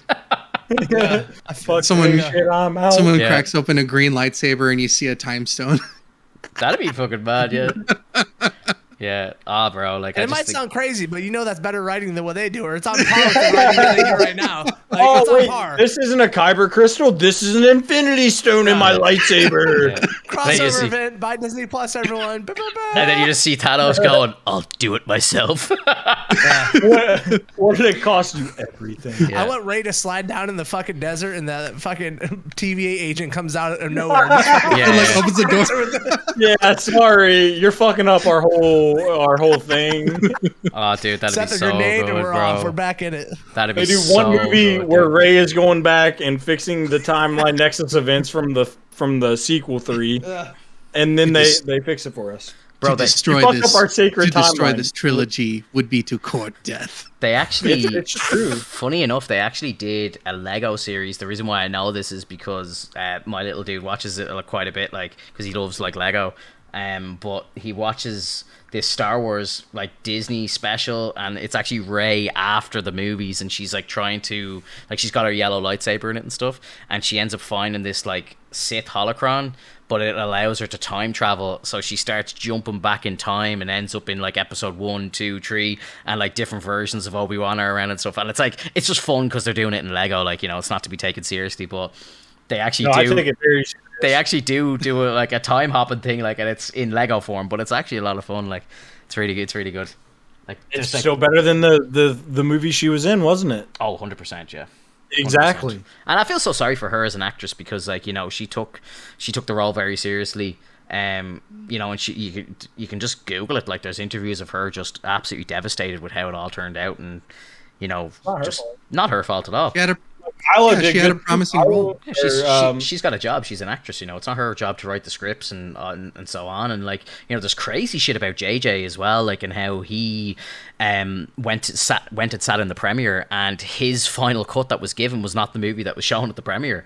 He's like, I had whole scenes with all of the Jedi shown back up. Like, we brought Mace Windu in, we brought fucking Hayden Christensen in, we got them all as Force ghosts. We shot a big savage scene where, you know, where she's fighting the Emperor at the end, and they're all kind of talking to her. In JJ's cut, there's like, they're all actually there as ghosts, and it just kind of brings the whole thing together. And it's like, you know, we're all with you, Rey, you know, you're the future, blah blah blah. And like something like that, like, as cheesy as it sounds, hey, we can't have Doctor Strange show up and explain to Rey how to use the Force. Yeah. All I know is we had a Snyder cut. Where's my Abrams cut? I want it. Yeah. Fucking 4 hours. Apparently the Russo brothers came out and said, like, they've like verbally and like publicly backed the Snyder cut. They love it, and they're like, we actually have a 6-hour cut of Endgame that we could release. I'm in. I would be in for that as well. I would be down for that. What would you do if they released a secret Snyder cut of the sequel movies? What do you mean? Also, Zack Snyder came in and edited the movies for us. Star Wars. Yeah. I'm actually excited for Zack Snyder's Star Wars-like film that he's gonna make. Yeah, did you? That's actually crazy. That's a crazy story, bro. Snyder went to Disney and was like, "I have a pitch for you here. This is a story I'm writing. It's to be set in the Star Wars universe. Can I make this movie?" And they were like, "No, we don't like it." And he's like, "Okay, I'm gonna go off and make it by myself. But it's not gonna be Star Wars. It'll be just a space story." That would be very interesting to see, because, and I think what will funnily happen is that film will be a fucking monster of a movie. It'll be a great success, and if Disney weren't so up their own asses, it would have been part of the Star Wars universe, like with a yeah. This is how Star Wars I want to see what Zack Snyder does. It's like George Lucas wanted to do Flash Gordon. He took a script to whoever. They said they didn't want to make it, so he's like, "All right, I'm gonna turn this into something else," and made Star Wars. Yeah, and like, so I'm down, dude. Like, I think Zack Snyder in space would be a visually good time. I want to see it. I love George's, like, his kind of rise to success and stuff. Like, you know, I love his story. There's some great documentaries you can watch on him, kind of like just when he started Star Wars and the whole battles that he went through with creative control with Hollywood and stuff like that, and ended up like owning his own fucking company, who to this day are still revolutionizing technology, like everything that we have today, like all that shit, like the Mandalorian, like how they're making all the stuff with the CGI screens and stuff. That's all Lucas's technology. All of his companies, like Industrial Light and Magic, are still like breaking the boundaries and everything. Like any technical advances in that industry all come from George Lucas's fucking companies, and that's just mind blowing. Like, you take Star Wars out of it, the guy changed cinema forever. Yep. And it's wild. He's so rich. It's wild, bro. It's like, fucking wild. He sells all his technology to the rest of Hollywood, you know? Yeah. Like, they all can license his technology. And 100%. Like, even like, you know, if you watch that Actors on Actors with Ewan McGregor, he talks about his time in the prequels and how much he hated it because, you know, the technology wasn't really there, and he sat in rooms where literally everything, like roof to floor, was all green screen, and he's like, I didn't feel like an actor. It was awful. And then you see it like it's like now they're talking about how he's on the Mandalorian set shooting Obi-Wan, and everything's like just all these, you know, the big digital screen. You saw that gallery thing on Disney, like it's just fucking mind blowing. Like as a techie, I'm watching that and I'm like, this is mind blowing. Like they just throw images up on a giant TV and they all act in front of it. Like none of the Mandalorian is based on set. Like very little of it is actually shot in on location. It's all stage. It's fucked up. Like every single shot that you will watch in Obi-Wan is all stage acting. It's fucking all shot on a stage in a closed off studio, and we're genuinely going to feel like we're in a desert. Like it's crazy. I can't wait to see where they take that technology, because they only got like a limited thing, like it's TV budget, you know. Yeah. Like think what they could do if they have like a movie scale budget with that technology. Yeah. Because they build it so small, so they can only do so much about building a set around it, right? Like so it kind of looks a little cheesy sometimes. Imagine they can do that on like one of those huge scale sets, like just massive screens and like just huge. I really want to see where that stuff goes. Alex, if you genuinely don't even watch The Mandalorian, go on to Disney Plus and search, it's called The Gallery, and just watch the making of that show. It will fucking blow your mind. Like honestly, it's next level stuff. Like the episodes where they're going through and they're actually showing you how they put all the backgrounds up on this TV, on the screens and everything. Like honestly, that blew my mind, man. That just honestly, I'm totally down. Even just thinking about it, it melts my mind. Like just how unbelievably like advanced that is. And yeah, Drunky, you're right. Like imagine what'll happen when they have like 400-foot screens that they're putting out in location. But what they're doing is they're putting up CGI buildings on screens and they're acting in front of it and stuff. Like that's probably, if it's not already happening, it's very close, and it's all thanks to fucking Lucas's companies. Like it's insane. Yeah, and we talked about that on my channel a little bit. Like, dude, they could totally do a Batman movie with that shit now, or Batman TV show. Yeah, could you imagine like Gotham, like shot on one of those things, like. Yeah, like give me that. That TV show, that Gotham TV show that they did, like they were actually quite very intelligent. What they did was they took like pan over shots of like Chicago, for example, and then they started just adding like Gothic buildings and stuff like that to it. So when you actually do the crane over shots, you're actually viewing like Chicago, but they've just edited the skyline, and it's actually really cool though. I think there's a clip on YouTube you can look of them doing like a before and after, and you're just like, whoa, like the difference that they made, and they just make it look so like kind of old and gothic, and it's like, you know, Burton's fucking Batman, like it's Burton's Gotham, like. But yeah, you're dead right, like, you know, there's nothing stopping them now just creating worlds anywhere and just doing it all in studios or doing it on a small like outdoor set, and like it's just it's just so mind blowing. Like Alex, honestly, you have to watch it. Like they do these scenes, and like honestly, I went back and started watching some of The Mandalorian again after realizing that none of I think we lost Finto. Finto down. Can you hear me? Hello? I can hear you guys. Hello? F. Oh no! Oh, there he is. Can you hear me? He's coming back. It's all gonna catch up in 1 second. Wait for it. Can you guys hear me? You're back? I can hear you. I can hear you guys the entire time. Sorry. I don't know what the last thing I said was. He's like, why the hell are they talking over me? Shut up! I was like, no, I just like I didn't notice you guys. Like I could still hear you. I could say I heard you, Drunky, saying, I think we lost Finto. I'm like, what? I don't know what the problem is, right? Because here's me getting techie now, because I've been wondering, is this a Twitch issue? Is it an OBS issue? Is it my internet? It can't be my internet completely timing out if I'm able to hear you guys saying we lost Finto. Because if that was the case, it would have died altogether, right? Your Twitch went out at the same time that Discord went out. Yeah, but how could I hear you guys on Discord? I think it would be your upload getting congested. Yeah, it's just part of it. I don't know. Anyway, it's so annoying, bro. It drives me crazy. Like it's Friday night. It's Friday night. It's 1 a.m. Like there shouldn't be any congestion on the line in my area right now. You know, it's 1 a.m. Like who the fuck is up now? Like downloading episodes, bro. Maybe. The VPN. My VPN is set to your next door, and then I just download all my movies. How dare you? But funny enough, you speak about tech. I just got a modem that's like, it's just a slight upgrade, but I feel like it helped a lot. Yeah, like I'm renting right now, and I'm kind of like of the mindset, like I got like the engineers out and they like replace splitters and stuff, and the internet did get a lot better. But I'm kind of just thinking now, like I'm going to buy my own modems and stuff like that. You And try and fix it myself. But I would highly recommend it. What I'm worried about though is like, is it the actual line itself that's the problem? Because if you go and buy a beefed up router, but the line is still congested, you might get a slightly better connection, but you're still going to get the timeouts. So I don't know if a router is going to actually solve the timeouts. So hopefully it does. We'll hopefully when you move, you can just get fiber. Oh, dude, that's going to be one of the. It's going to be one of the first things I look into when we're looking at houses. I'll be like, is this area available for fiber? Like dedicated fiber, and if it is, yes, let's go for it. You sold me. Yeah, 100%. I don't even care. Well, what's the house look like? Shit, I don't care. It's like, yeah, fiber. Let's go. Do I have an office? Yeah. Is there a room I can turn into a stream room? Yes, let's go. Let's go. Oh yeah. Don't care about the rest. That is all I want. Like the professional word is studio. All right, I need a studio for the. It's a studio.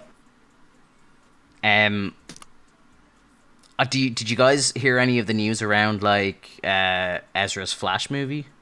There was like a few bits that came out about that. There was like some fucking behind the scenes photos of Keaton dressed as Bruce Wayne, and he's got the suit on. He's got like it's the same style hair as he had in the original movie, but it's just grey. Like he looks the part. Like it's like shit. It's Bruce again, It's happening. Yeah, it's happening, bro. Yeah, and there's a scene where apparently they shot a scene there only last week in London, and it was apparently the court case for his dad, Henry Allen, and he's pictured outside, and he's got the ring on, the Flash ring. So a lot of people kind of jump into speculations because I know the CW version of him is meant to be in it, and in that show he has the ring. So it's like, has the CW version, the Grant version of Flash, shown him some new tech, how to like build a suit and stuff? Because he's rumored to be in the movie as well. So I like, honestly, with where DC's going, I've got really high hopes in the next kind of 2 years that we're going to start seeing some really good content from them. Like that Suicide Squad movie looks really good. Shazam 2 is going to be really good. Flash is going to be crazy, bro. You've got Keaton as Batman. You've got Ben Affleck as Batman. You've got fucking Ezra as the Flash. You've got Grant as the Flash. Like multiple Flashes, multiple fucking Batman. A Supergirl coming in that we don't know which version of Supergirl she is, potentially. Too much for me, man. Are we talking Crisis on Infinite Earths? No, this is just Ezra's movie, okay, which is going to be aimed at being a kind of Flashpoint movie, as far as I know. And I think what the plan is that they're going to do a Flashpoint, and when Barry returns to the main timeline, Ben Affleck is no longer Batman, and Keaton takes over as Batman, which is kind of crazy. And I'm kind of sad about it because I actually really like Ben Affleck as Batman, but look, it is what it is. They lost at the last minute of the Snyder Cut. Lost me as Ben Affleck for Batman Forever, dude. Really, I like that last scene. Minute, dude. No, dude, him trying to be hard was the funniest thing I've ever seen. Him trying to be hard and tough to Jared Leto, who's not hard to be like a tough guy. Oh, you're talking about the Nightmare Realm scene? Sorry, I thought you were talking about the scene with. I'm talking about that scene. Oh, sorry, yeah. I love all that. I love all that shit. Like, I love the whole Injustice. I've talked about it before. Injustice is probably one of the greatest comic book series ever made. Like DC for me they trump Marvel on the page, and they trump them in animation tenfold. Really? Yeah, bro, 100%. On the page? Yeah, dude. Yeah, on the page, I think they got so much more wild and free with their stories. 100%, and it's like just way more aimed at adults as well. Like, like there's so many titles that I read, and it's like it's proper gritty shit, and it's like there's not too many like kiddie stories in DC, and that's what I love about DC. Like some of the Batman stories that like Titans 3 is going to be kind of told around one of the greatest Batman stories ever told. Like the death of fucking Jason Todd like is just one of the most epic stories of all time that was ever told. It's just like DC for me. I just don't understand how, and I don't know who's to blame. It's probably Warner Brothers, but it's like, how can you not just copy the content from the page to the fucking big screen and it's an instant success? Or you just take the fucking animated movies that are cult classics and you just turn them into movies. Like, do The Killing Joke as a live action movie. It'd be incredible. Wants credit. Everybody wants a little bit of credit. Like, I did this. I made this magic. That's why they won't copy it. Yeah. They just need to get as much power as like MCU has over directors. We're like, this is the movie. You want to make it? Sign on. Yeah, like we're paying you to direct. Like your job is to direct, not to be creative. It's been created. You direct. I know, and I know, Snyder Cut is very the kind of fan base on it is very divided. People either love Snyder or they fucking hate him. I'm in the love category. I think he's great. I love the movies that he makes. I'm a big fan of him. I'm a big fan of his style of directing and his visuals and stuff. I think he gets a bit crazy with the music and stuff, but it can't be perfect. But I really do think that that is a real kind of showcase to Warner Brothers that let the guy do what the fuck he wants, and that's the product that you would have gotten, and it would have been a lot fucking better. Then it still wouldn't have been great, but what he was given, I just feel like that movie's. It's not a 10 out of 10, it's a better version of a bad movie. It's still not a good movie in my opinion. It's just a better version of a bad movie. I think it was a really, really good movie. I would happily, even though it's 4 hours, I would actually happily watch it again because I think it was a good movie. Is it Endgame? No, it's never going to be Endgame. It's never going to be Infinity War. It's never going to be Civil War. But it's it tried to make it. It tried to be all three of those at the same time, and that's why I think it's a bad movie. Is it tried to be all three of those movies at the same time? Well, I think, and that's why the Snyder Cut was even possible, because it tried to be too much. And then there was so much that got cut out, and then Snyder made a 4-hour version, and it still doesn't live up to what it's trying to be. So I think the Snyder Cut was just, because I'd never watched it when it originally came out. I watched the Snyder Cut, and I've seen the cutscene differences on YouTube, and I just think it's I don't know. Bro, I really appreciate in Zack Snyder films, and I think he's the only one that does this. When I go and watch an MCU film, I feel like I'm just watching any old movie, but with superhero, MCU characters in it, right?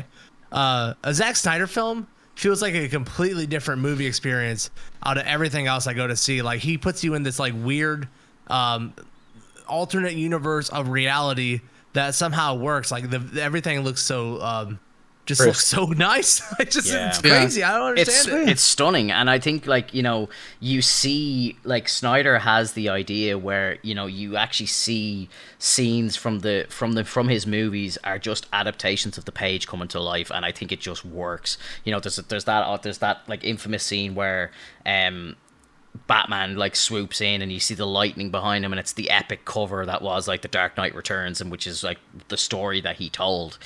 His story was based on the Bruce that comes out of retirement because Superman comes along and he's like, fuck, we gotta stop this guy.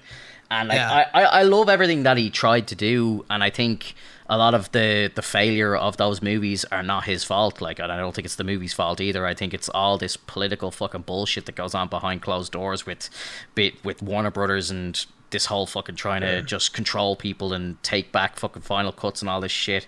And it's you let the guy go and tell the story that he wants. Yeah, it was probably an hour too long, but he was kind of forced into that because it's I actually am not being given the creative freedom to make a Justice League 2 where I probably would expand the Nightmare Realm, expand a lot of the storytelling that he had to I think that Justice League 1 movie, his version of it is a Cyborg movie where all of that was just taken out by Warner Brothers. So it's I gotta pile in all the Cyborg shit to really show you how good that character was. And you probably could have cut a half an hour out of that and put it into the next movie. But he's fuck, I'm this is my final hurrah. I gotta throw it all in here, put it all out at once because this is probably the end. So let's fucking Snyder go for running out of the studio like Kanye West back in the day. I paid for this film. Yeah, I paid for this film. He talked about in an interview how he almost he goes, I was at a stage where I had it almost finished, and I said to myself, I'm actually going to just put it on a thumb drive and leave it in a public bathroom somewhere and just let it leak out myself. He was about to do it, and then he got the kind of green light and the 30 million that he needed to finish it, and he was like, right, we'll do it. Could you imagine finding that in a bathroom and just being like, well, what the fuck is this? This is incredible. Oh, it's not feet pics? Damn it. Yeah, imagine. But I just checked on IMDb, and I know people don't really give a shit about IMDb ratings, but that movie has 305,000 reviews and it's sitting on an 8.1.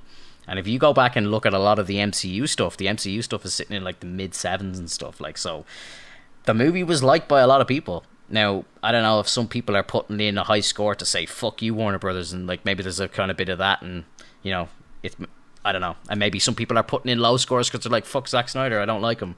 But I still think an 8.1 for any fucking movie is high. Like, the way you kind of view ratings, like 9.5 is like perfect TV, like Game of Thrones, Breaking Bad, like all these like top shows, they're all like kind of in the mid to high 9s. If good TV for me, like acceptable TV, is like an 8.4 or higher or something like that, or an 8.2. In movies, it could be a 6 if a movie's a 6. Like, I love lots of movies that rate like a 6, you know? And I'm just like, oh, look, you know, the people who are reviewing this, like the critical reviews are just like old people who don't get it or whatever. But like IMDb is all fan reviews, so it's like, yeah, you love Spider-Man 3. We get it. I don't. I actually hate Spider-Man 3. I have never said I like Spider-Man 3. Do not ever put those words in my mouth, bro. That movie was horrendous, dude. Hair flips are your thing.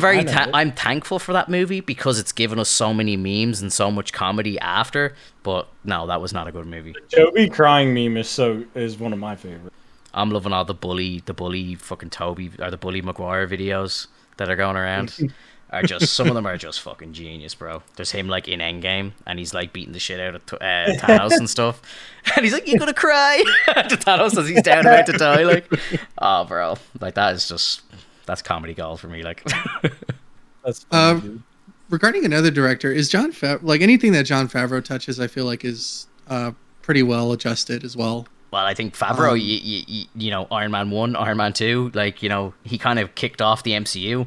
I think without Favreau, are we here talking right now? Really, you know? No. I think Favreau is a legend. Like, he will forever be a legend. He's the biggest legend. I love him in Friends. Like, I love him even as an actor. Like, he's just so I've known good, him forever dude. as an actor, and then to know that he's been capable of this shit the whole time, like, that's what's made me fall in love with him even more. Like I think a lot of people all saw him in movies before. A lot of like normies, as like you want to call them or whatever, like a lot of normal people don't know that he directed those movies. Like they know Jon Favreau as being Happy, the guy who kind of just pops in, and like he was such a fan of Iron Man that he put the Happy character in there. He's like, I want to play Happy. I just want to like pop into the movies for like 5 minutes, like, and then he just became a big star in the movies himself as he was directing and like changing the history of comic book movies. Like, he's a fucking legend, bro. It's such a success story. Like, it's crazy. It's so full circle too. Like when he tells the girl, "We'll get you as many cheeseburgers as you want." Bro, like, that shit. Yeah. I like was fucking teary eyed watching that, bro. Like, dude, that was dude. Like, bro, I need a cheeseburger to wipe these tears. You know? Yeah, that line broke me, bro. Watching that, like, every time I watch it, I get choked up watching that. Also, has Favreau touched like every aspect of behind the scenes work? Like, has he been a writer, director, producer, like everything? I know he's doing all the way back to Swingers. He's very much a Star Wars nerd. All the way back to Swingers. Yeah, I think Swingers. He directed Swingers and everything, right? Yeah. Yeah. Oh yeah, I do remember that now. Yeah, like he's apparently him and Dave Filoni, the kind of why everyone in the Star Wars kind of communities make it such a big deal about Jon Favreau and Dave Filoni being involved in these movies is that these guys grew up being Star Wars nerds. You know, they were like since they were kids. These are the people that are now coming in and are just like, they're the ultimate fans that are now making the content, and that's why the likes of The Mandalorian and Kenobi and Ahsoka and stuff, that's why these shows are hitting so hard, because they're being made by real fans who have creative control in Lucas now, and that's what's really hitting. Like, name a better jawline than young Jon Favreau. I'll wait. What a legend. My god, dude. I love those episodes of Friends that he's in when he's trying to become the Ultimate Fighting Championship, like, you know, the champion, like, when UFC wasn't really a thing. Like, oh, dude, it's so fucking funny. Drunky, that's like the third time you've blown my mind today, bro. Yeah. My mind blower, baby. Bro, I can't believe not only I forgot he was in it, but he directed. That's dude. He's a fucking legend, bro. He really is. The young Vince Vaughn. Yeah, Vince Vaughn. Dude, he is a treat. What I'm just gonna be happy if with whatever content we get from him. That's sweet. I saw a video the other day with Matt Damon, where he was like talking about like his role in like I haven't seen, just disclaimer, I haven't seen Dogma, but I understand he plays Loki in Dogma, and then it's like very funny that he's Loki in that film, and now it turns out that like he plays an actor who's playing Loki in the MCU. Like, you know, I just thought that was very like kind of very witty and stuff, like, but you know, he put up a video on Instagram there, and he's like kind of saying like, I'm the original Loki, you know, like fuck Tom Hiddleston and stuff. Like, you know, it's like real kind of, it's really good. Like, you should definitely watch Dogma sometime this week. Are you a fan of like Clerks and stuff? I love Kevin Smith, bro. Yeah, like I love him. Yeah, dude. I was in New York and I drove to fucking Jersey to go to his comic book shop, bro. That's how much I like him. I drove for like 5 hours to get there, and I bought the first appearance of Carnage in the comic books from the top shelf in his comic book shop. Like, got to meet one of the dudes, like Zapka, who's on the TV show and stuff. It was incredible. I was like, I'm never coming here again. I'm gonna buy a top shelf comic in Kevin Smith's fucking comic book shop. I was like, the Jane, the what's it called? The Secret Stash, Jane Silent Bob's Secret Stash. Phenomenal, dude. Dogma is like the edgiest movie from the 90s that Comedy Central would put on air. That movie's so good. Dogma.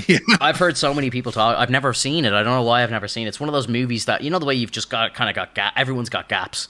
There's just a movie that, like, you know, you should have seen but you never saw it for some reason, and that's, for me, is one of them. Like, Dogma is one of those movies where it's like, I know I should have watched it. I've seen so many people talking about it and how, like, Kevin Smith, like, it made Kevin Smith because it was just like, he was a bit of a jokester before this, and then he brings out this movie that was just fucking epic, like, and nobody knew what it was. And so many people have told me, like, you know, don't read up on it, don't watch any videos on it, like, just Dave Chappelle in it too. Go in blind as fuck and just don't even, like, read anything on it, like, you know. And yeah, I have to do it. I have it there and everything. Like, I actually, like, got it, and I was like, I just haven't had the time to sit down and watch it yet. But yeah, that's very, very. Might try and watch it tomorrow, maybe. I don't know. We'll see. But yeah. All right. So if Loki disappoints us, we'll do a Dogma podcast next week. The Dogma cast, yeah, for sure, because we got another Loki, so it can just be a different Loki.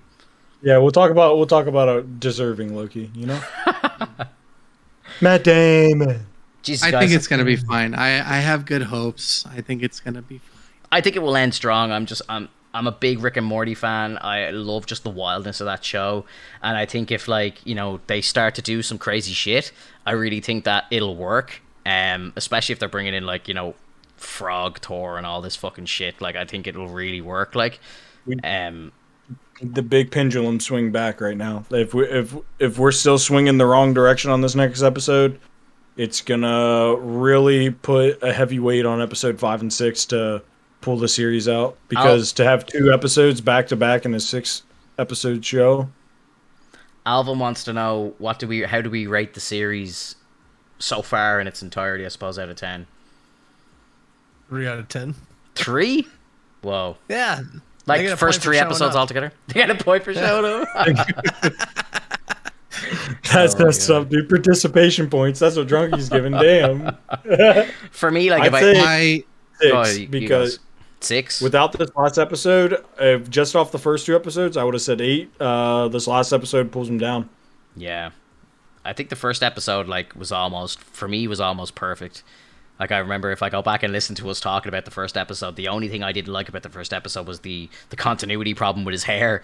Like, that was the only thing I could find wrong with the first episode. I fucking loved it, like, and that was almost a perfect episode for me. Episode 2 was also really good, really strong, but it wasn't as good as the first one. So, and then the third one was just filler for me. So, I'd say on quite a strong first 2 episodes, as a series, like, as a whole, I'd probably give it a 7 so far. Like, just because the first 2 were almost perfect. Like, Drunky said they get a point for show. I mean, in my sense, I still give it high regard. Like, I still see the beauty of it, and so that's why I still give it like an 8, maybe even an 8.5. But, like, it's only because I do see all the silver linings in between. Yeah. But at the same time, I do understand why everyone in this room right now is so frustrated. It's just we thought that, like, hey, all right, they did it to us in WandaVision. All right, they did it to us in Winter Soldier a little bit more, and we're like, all right, we thought maybe you would have learned off WandaVision, whatever. But now to have it happen again into a third series, it's like now I'm gonna go into a 4th series expecting slow episodes to piss me off, a strong start, slow episodes to piss me off. Like, I see their format; they're not breaking free from this format. So very interestingly, sorry, just one sec, just while we're talking about ratings still, I just looked up on IMDb there, just out of curiosity, how other people are kind of rating it and stuff. So there's the show as an entirety has a 9, clear 9.0. Yeah, that's what I figured. And the first episode is 8.9 for episode 1. Episode 2 rates higher at a 9.1. So episode 2 rates higher than episode 1. I wouldn't agree. And then episode 3 rates as an 8, which is outrageous. Yeah, these people are fucking idiots, man. They're just Tom Hiddleston fans. They just I think they're people are idiots. There's no way, dude. There's no way. I don't think you should be able to even rate the episode until it's been like out for like 2 days or something, because like people are going in and they haven't even watched the fucking thing yet and they're giving it 10 out of 10 because they're just such Marvel nerds or whatever, you know? Right. Yeah, they just get hype trained for it. Yeah, exactly. That's like, oh, let's get it up to a 10. It's going to be a perfect show. And it's like, you haven't even fucking watched it yet. I feel like I need to invite Drunky. Fucking giving it such high rating is because these people are used to watching these shitty CW superhero shows, like just going nuts over all. Yeah, whatever. I'll throw you on this too. All right, like they fucking think this is great. It's like there's bigger budget. This writing is terrible. Like this, literally, the characters don't make sense. They're not consistent. Every conversation is just straight exposition. Like when he goes, she goes, bzz. He goes, why can't you do that to me? Or I can't do that to you. I can't enchant you. He goes, 'cause I'm too smart. Like, in case anyone didn't fucking get it, like, let me just tell you what the fuck it is. Like, there's no nuance to the script. It's terrible, dude. Like, it's fucking so bad. The writing is horrid. It's just nothing but exposition, very little reveals, a lot of filler in each episode, but it's Loki and it's fun, it's MCU, so it's like, pew, pew, pew, look at all this. And so, like, people are like... That's why I say, like, I still agree that it's fine. Like, she tried. You know what I mean? She tried. She tried. Like, seriously. A forever. I need to introduce you to my drywall room. Okay, it's got everyone fooled. Trust me. You're gonna go back to this fucking show like 2 months from now, rewatch and be like, "Oh shit, no, never mind." You get a free ticket to my drywall room. James in my chat just said Spider-Man or nothing else, and I'm like, I'm with you, bro. I think Spider-Man's gonna change the whole fucking thing. I've been saying it since the start. That movie is gonna fucking cause earthquakes on the planet, bro. All I know is, I hope they don't let you down, man. Do you know what? I'm actually gonna, you know, the way some people for YouTube, they make these videos where they'll like record themselves doing like an initial reaction. I actually think I need to record myself the first time I watch the trailer. Like, I really do. I need to record it, and I think I'm gonna post it online. I'm gonna be one of those guys, but I actually genuinely think you should. It's gonna be incredible. Like, I just can't wait. Apparently, Favreau.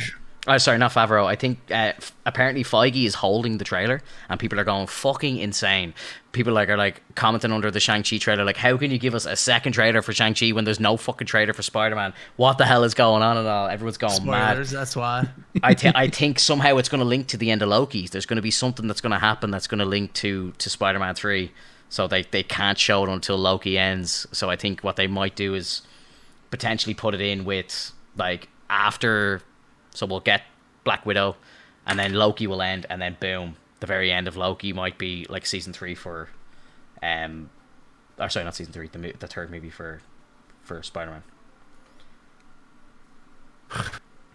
I hope Tobey Maguire gets killed in the first 5 minutes. Oh my god, that'd be that'd be amazing, dude. I just want him to be in it. He gets bit by a spider and it's not radioactive. It's just straight deadly and venomous. And he's like, oh no. A spider with like COVID or something, a COVID spider. And it's like, boom, gone. I don't give a shit if Toby dies in the movie. I just want him to be in it so that my signed fucking Stan Lee picture just goes rockets in value. I'm doing it for selfish reasons. How do you care if it rockets in value? You're not gonna sell it. Yeah, but I want to like hand it down to like the next generation, like get them rich. Harder on people. Yeah, it's all about the flex, bro. Hey, we can put it up for collateral. You know what I mean? Yeah. We get loans based off that bad boy. Fucking right, dude. Absolutely. If my house went on fire, bro, it'd be the only thing I'd grab on the way out. Like, honestly, like. What about your family, bro? They'd be gone. They'd be gone themselves. Every man for himself. I got Toby. I'm talking about items, bro. I'm talking about items only. Every man for himself. Too. My hands are full. Yeah. Fill your hands with Toby, or you're not getting out this door. Oh, dudes. I actually just checked the time. There we're over 3 hours, guys. That's crazy. Oh yeah. Bumping. Insane. We're going ham. Insane. Fueled by rage. Yeah, no, look, the rants are incredible. I'll try and get some funny clips. I think if we could try and chop it up a bit, I think that some of that shit was so fucking good, dude. That's gotta make some appearances online somewhere. We need to get like a soapbox overlay, and then whenever someone has a rant, we just soapbox overlay them, put them on their soapbox, bro. I like it. Yeah.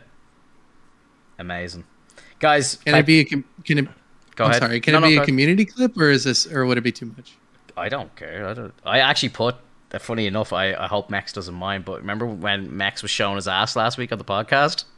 I put that in community clips. He doesn't mind. Put it on community clips and OnlyFans. Subscribe to Finto 182 OnlyFans for the uncensored version. I submitted that for community clips 10. Oh yeah, baby.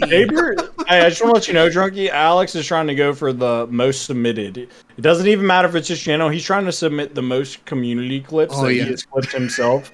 This one from all chats. I've already seen 2 different channels he's got them in. He's like, community clips, yeah? Yeah. Hey, he's out here. That's it. Making That's it. Finding some gems, man. Hell yeah, They're dude. good. Dudes, thank you so much for tonight. That was a great episode. Marvelous Great chat, everyone. I genuinely think Marvelous. Marvelous. our chat was better than Loki. I think that's safe to say. Is that safe to say? Our chat was better than the episode. I can say it. Yeah. It was longer, and I enjoyed. It was longer. I'm enjoying myself after. I'm not gonna leave this disappointed. You know. Our chat was longer than the entire series will be. I'm sure. Oh my god. Those bastards. Exactly. All right, guys. Had I known, I would have tried to be a Hollywood writer. Like I should have shot for the stars. Like, these guys are not doing a great job. I definitely could have landed somewhere. The bar set low, man. You can climb over that. Some of them are like, honestly, bro. Some of them are fucking idiots. Like if you like, Marvel are hiring guys that don't even know who Mephisto is. Star Wars have just hired a woman to work on this prequel shit with the female lead, and the woman has outright said in front of like the Disney board that she didn't know that Luke and Leia were brother and sister. Like, they're the type of people that they're fucking hiring to fucking write for Star Wars, bro. Like, that's such a wild card thing to do. Like, is it like, you know, there's 2 ways to look at that. It's a fucking shit show, or it's genius. It's one or the other. Like, you know, it's not. It can't be in the middle. Like, you know, you get somebody in who just doesn't know, and then it's like, you know, they're not influenced by the past, and they kind of just create some new shit. But then you need to know the history. Like, I'm sorry, like, you know, you take it. George Lucas didn't know during episode 4 either. That's like you showing up to work tomorrow and they're like, oh yeah, we hired this outside guy and he doesn't have any experience in our field at all, but he's still your manager. It's like that. Yeah. It never goes over well. I would not be surprised if Disney turned around and said that Anakin wasn't the chosen one, and that's honestly, I think that's where I sign out then, like, because it's like, that is the whole fucking story. Star Wars is the Anakin Skywalker story. Like, I'm sorry, like, there's no 2 ways about it. Like, if they turned around and tried to say that actually Rey is the chosen one at the end, I would just be like, no. She doesn't have the midichlorians to compete, bro. Chosen for what? To bring balance to the Force. Come on, Coffee. Come on. Okay, guys. I thought they retconned the midichlorians. No, they did not. I don't think so. No, definitely not. They're not mentioned in the sequel trilogy, or the originals. But they're good. I thought they called it the Will of the Force now. I don't know, bro. I don't know. That's for. That's supposed to be the canon, like, from the original. It's like, who wins? It's the will of the Force. Like, it doesn't matter. Like, that's, you know, it's whoever the Force feels like it needs to win wins. The Force is whoever. The TVA. Spoiler. Force is whoever the timekeepers. Yeah, whoever the timekeepers. Yeah. Sacred Once timeline. Again, Jar Jar Binks, midichlorians. Please, George Lucas, come back and save Star Wars. You did so good. You did see Chandler's imagining an episode of Jar Jar Binks coming out with a Spitfire, bro, and just laying waste to all the droids. Yo, you guys did see Darth Jar Jar, right? Though, did you see that? Yeah, that was a hilarious theory. Like, and then when they put the clips of Jar Jar with the music over it. Did you see the fucking pictures? Like, someone did like fan pictures of Darth, like a fucking demon looking Darth Jar Jar. I thought you were gonna say it's good. Look at this. Look at this shit. Hang on. Let this open. Holy shit, dude. Look at this shit. This is terrifying, bro. I would watch the fuck out of this. Yeah. That is incredible. What the hell has he gone through? Misa gonna fuck you He up. watched the first episode. He said, "I can't do this anymore." Yeah. Look at Did that, he get bro. rid of his lips? I thought he had longer lips. I think that's like these are like lightsaber wounds or some shit. I don't even know. Bro, that's fucking terrifying, dude. That is and incredible. that's the kind of stuff that makes me upset is when fans are out here producing better content than the fucking owner of the property. Like, why is that? Why am I getting this from a fan? Yeah, and I think this is like kind of like the silver lining with Favreau and Filoni. Like, I think they're really gonna try and fix a lot of mistakes. Like, you know, even mistakes from fucking George himself. Like, What's the one criminal organization that's in Solo that like Darth Maul is in charge of? Bro, the something son. I'm gonna be real with you. I've only seen that movie like the original time I saw it in the cinema. I haven't seen it since. But yeah, again, like, you know, is that kind of storyline gonna go into the Obi-Wan show? Who the fuck knows? Who knows? Crimson Dawn. That's the group of this organization. Crimson Dawn. Yeah. And there was like. I didn't look into this. I saw this in passing that like Darth Maul, it shows he has like this like jewelry piece that represents Crimson Dawn, and so does that was at the end of Rogue One. Yeah. Right. So then they show that Jar Jar also wears the same jewelry piece somewhere. Amazing. Amazing. Yeah. So I don't know if it was like a plant, like someone just like photoshopped it in or whatever. So because I haven't looked into it, but that'd be a really cool twist, like, because like, you know, like people, like, you know, I think a lot of people forget that like Star Wars is made for children. Like, you know, it's a kid's fucking story. Like, you know, I think the prequel trilogy got so much hate because there was all these 30-year-olds who grew up with it in 1977, and they're kind of going to the cinema going, what the fuck is this? Who the hell is Jar Jar Binks? Like, you know, it's like Jar Jar wasn't made for those people. It was made for the kids of the current generation. Like, I was the right age seeing that movie. I hated Jar Jar when I was 9, but you know, that's not I loved him. I hated him. I got in trouble by imitating him. My dad thought I was walking around saying, you suck and me suck this and you suck that. He's like, you better knock it off. I'm like, Misa don't know what you're talking about. No, bro, I hated him from day one, but like, you know, I knew why he was there. Like, you know, he's there for the kids. Like, and I think if the story was that he was going to turn to the dark side, I think that would have been such a fucking cool twist. Like, you bring in this kid character, like, you know, and then it's like, actually, he's just this fucking like badass demon. Like, I think that'd be so cool, bro. That would have been such a good one. I mean, at the very least, do you guys think the Gungans in general were okay though? I don't know, bro. They kind of freaked me out. They were funny. I thought they were pretty cool. The general was hilarious. I thought they were funny. Yeah, like when he like all like dipshits and stuff. Yeah. Dude. This is his way of agreeing. We're doing that awkward thing where we all said bye, but we kept walking down the same road on the street. Like, I'm meeting Kyle now. This is it, bros. This is what Marvelous Chats is all about. We just keep chatting. We just keep chatting. Just keep chatting as long as there's chats to have. Yeah, like, I honestly, like, I don't know how interested you would be, Alex, but like, I'm definitely going to be doing like some deep dives into Star Wars when like the new content comes out. Like, so you're more than welcome to be here, but of course, yeah, there'll definitely be some deep dive episodes that are kind of focused on Star Wars. So 100%. I only know a little bit of the extended universe from the books. We're only gonna talk about the Disney stuff, really, to be honest, and just shit all over it, I'm sure. Right, and I mean, like, going back to like the whole like hundreds of Sith, hundreds of Jedi thing. Like, another question I have was like, would you guys ever be interested in like going to the origin, like seeing the planet? Like, apparently it was a planet that started like the Dark Jedi, and the Dark Jedi evolved to the Sith. And I mean, would you guys ever like consider that as like something to look into, or is that just way too far? The only thing it sucks is like you don't get like the actual content. You don't have a show behind it. You don't have a movie behind it. You have like usually comics, right? Yeah, it just depends. I care less about the origins of things, and I care more about characters. Like, if they are able to like bring in really great characters and like tell that story, like, I'll watch anything, bro. Like, I'll watch anything. But like, if we get a bunch of, you know, Ray Palpatines, I'm out. Yeah, done. Like, I need characters that make sense, that are compelling, that have struggle, that have strife. Yeah. That have a growth. I need storytelling. You know, the worst part is, do we still not have official word of who Snoke was? Snoke is a clone of Palpatine. Of Luke. Well, it was Luke's hand used by Palpatine to create. But it was technically it was Palpatine who was messing around with the whole clone thing.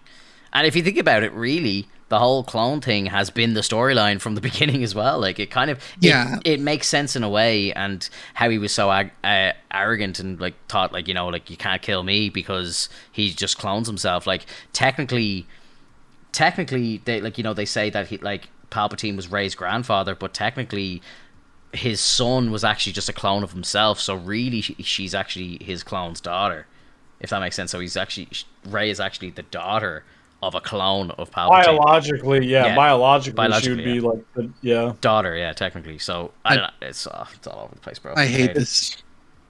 I hate this. I hate it, bro. It's so I hate it here. I hate it here. I want to go home. Yeah. I'm already home. It's so bad, dude. Like, they dropped the ball so much. Like, they actually answered the whole Snoke thing in a fucking Darth Vader comic book, where they kind of said that they retrieved Luke's hand. It's just like, I think there's a storyline in the comics where Luke goes up against Snoke, because it's kind of mentioned or like kind of theorized that Luke does meet him, and it's like, that'd actually be fucking cool. Like, why the fuck didn't we see that in episode 7? A fight between Snoke and fucking Luke would have been epic, and then Luke gets the shit kicked out of him and then he goes into exile. That'd be incredible. I'd love to see that. Like, then it explains he gets absolutely punched around by one of like Palpatine's clones, and it's like, oh shit, I need to go into hiding. Like, I can't beat myself. Yeah, exactly. I think it would have been more plausible to see the magazine in like one of the movies. Yeah. Jesus. Yeah, it hurts to think about, bro. It really does. It's like a news report. I liked how they did it in the Legends books. They did it the whole hand thing in a different way. There was like Mara Jade, the woman who he ends up marrying. She's put on a mission. She's a Sith, and she's put on a mission to kill Luke Skywalker. And like, she's had it like buried into her head that's her mission. That's what she has to do. And then it turns out that there's a clone of Luke that was made, and it's a perfect like one-on-one match with Luke, but he's a Sith. Made out of the hand, and then it turns out that she ends up killing that version of him because she falls in love with the real Luke. I'm like, that kind of sounds more like a kind of Hollywood story, like, you know, that makes a lot more sense. Like, and that's something, you know, that I see working on the big screen. Like, you know, she kills a clone of him, and then, you know, the spell's broken, the Sith magic or whatever is gone, and then she can live happily ever after with the Luke that she's kind of fallen for, and then they have a few kids, and boom, new order. I just don't know. When I think of Star Wars now, I get that feeling that you would get, like, if you set up for hours a bunch of dominoes, and then right before you like set up the last couple pieces, one of the ones in the middle got knocked over and just ruined your whole fun. That's how, like, I'm left with that same exact feeling that you'd have in that moment when I think about Star Wars. Like, oh, yeah, something was really about to be cool here, man, but our fun's all fucking gone. Yeah, 100%, dude, 100%. All right, guys, let's end it there. All right, brother. It was great having you here. Much love. Hey, hope you guys have a great night. Hopefully, our conversations are a little more positive next week with the release of episode 4. I'm hopeful. I am hopeful. I will always be hopeful. Always hopeful. Cross your fingers. Yes, sir. Yes, sir. All right, guys. Thank you.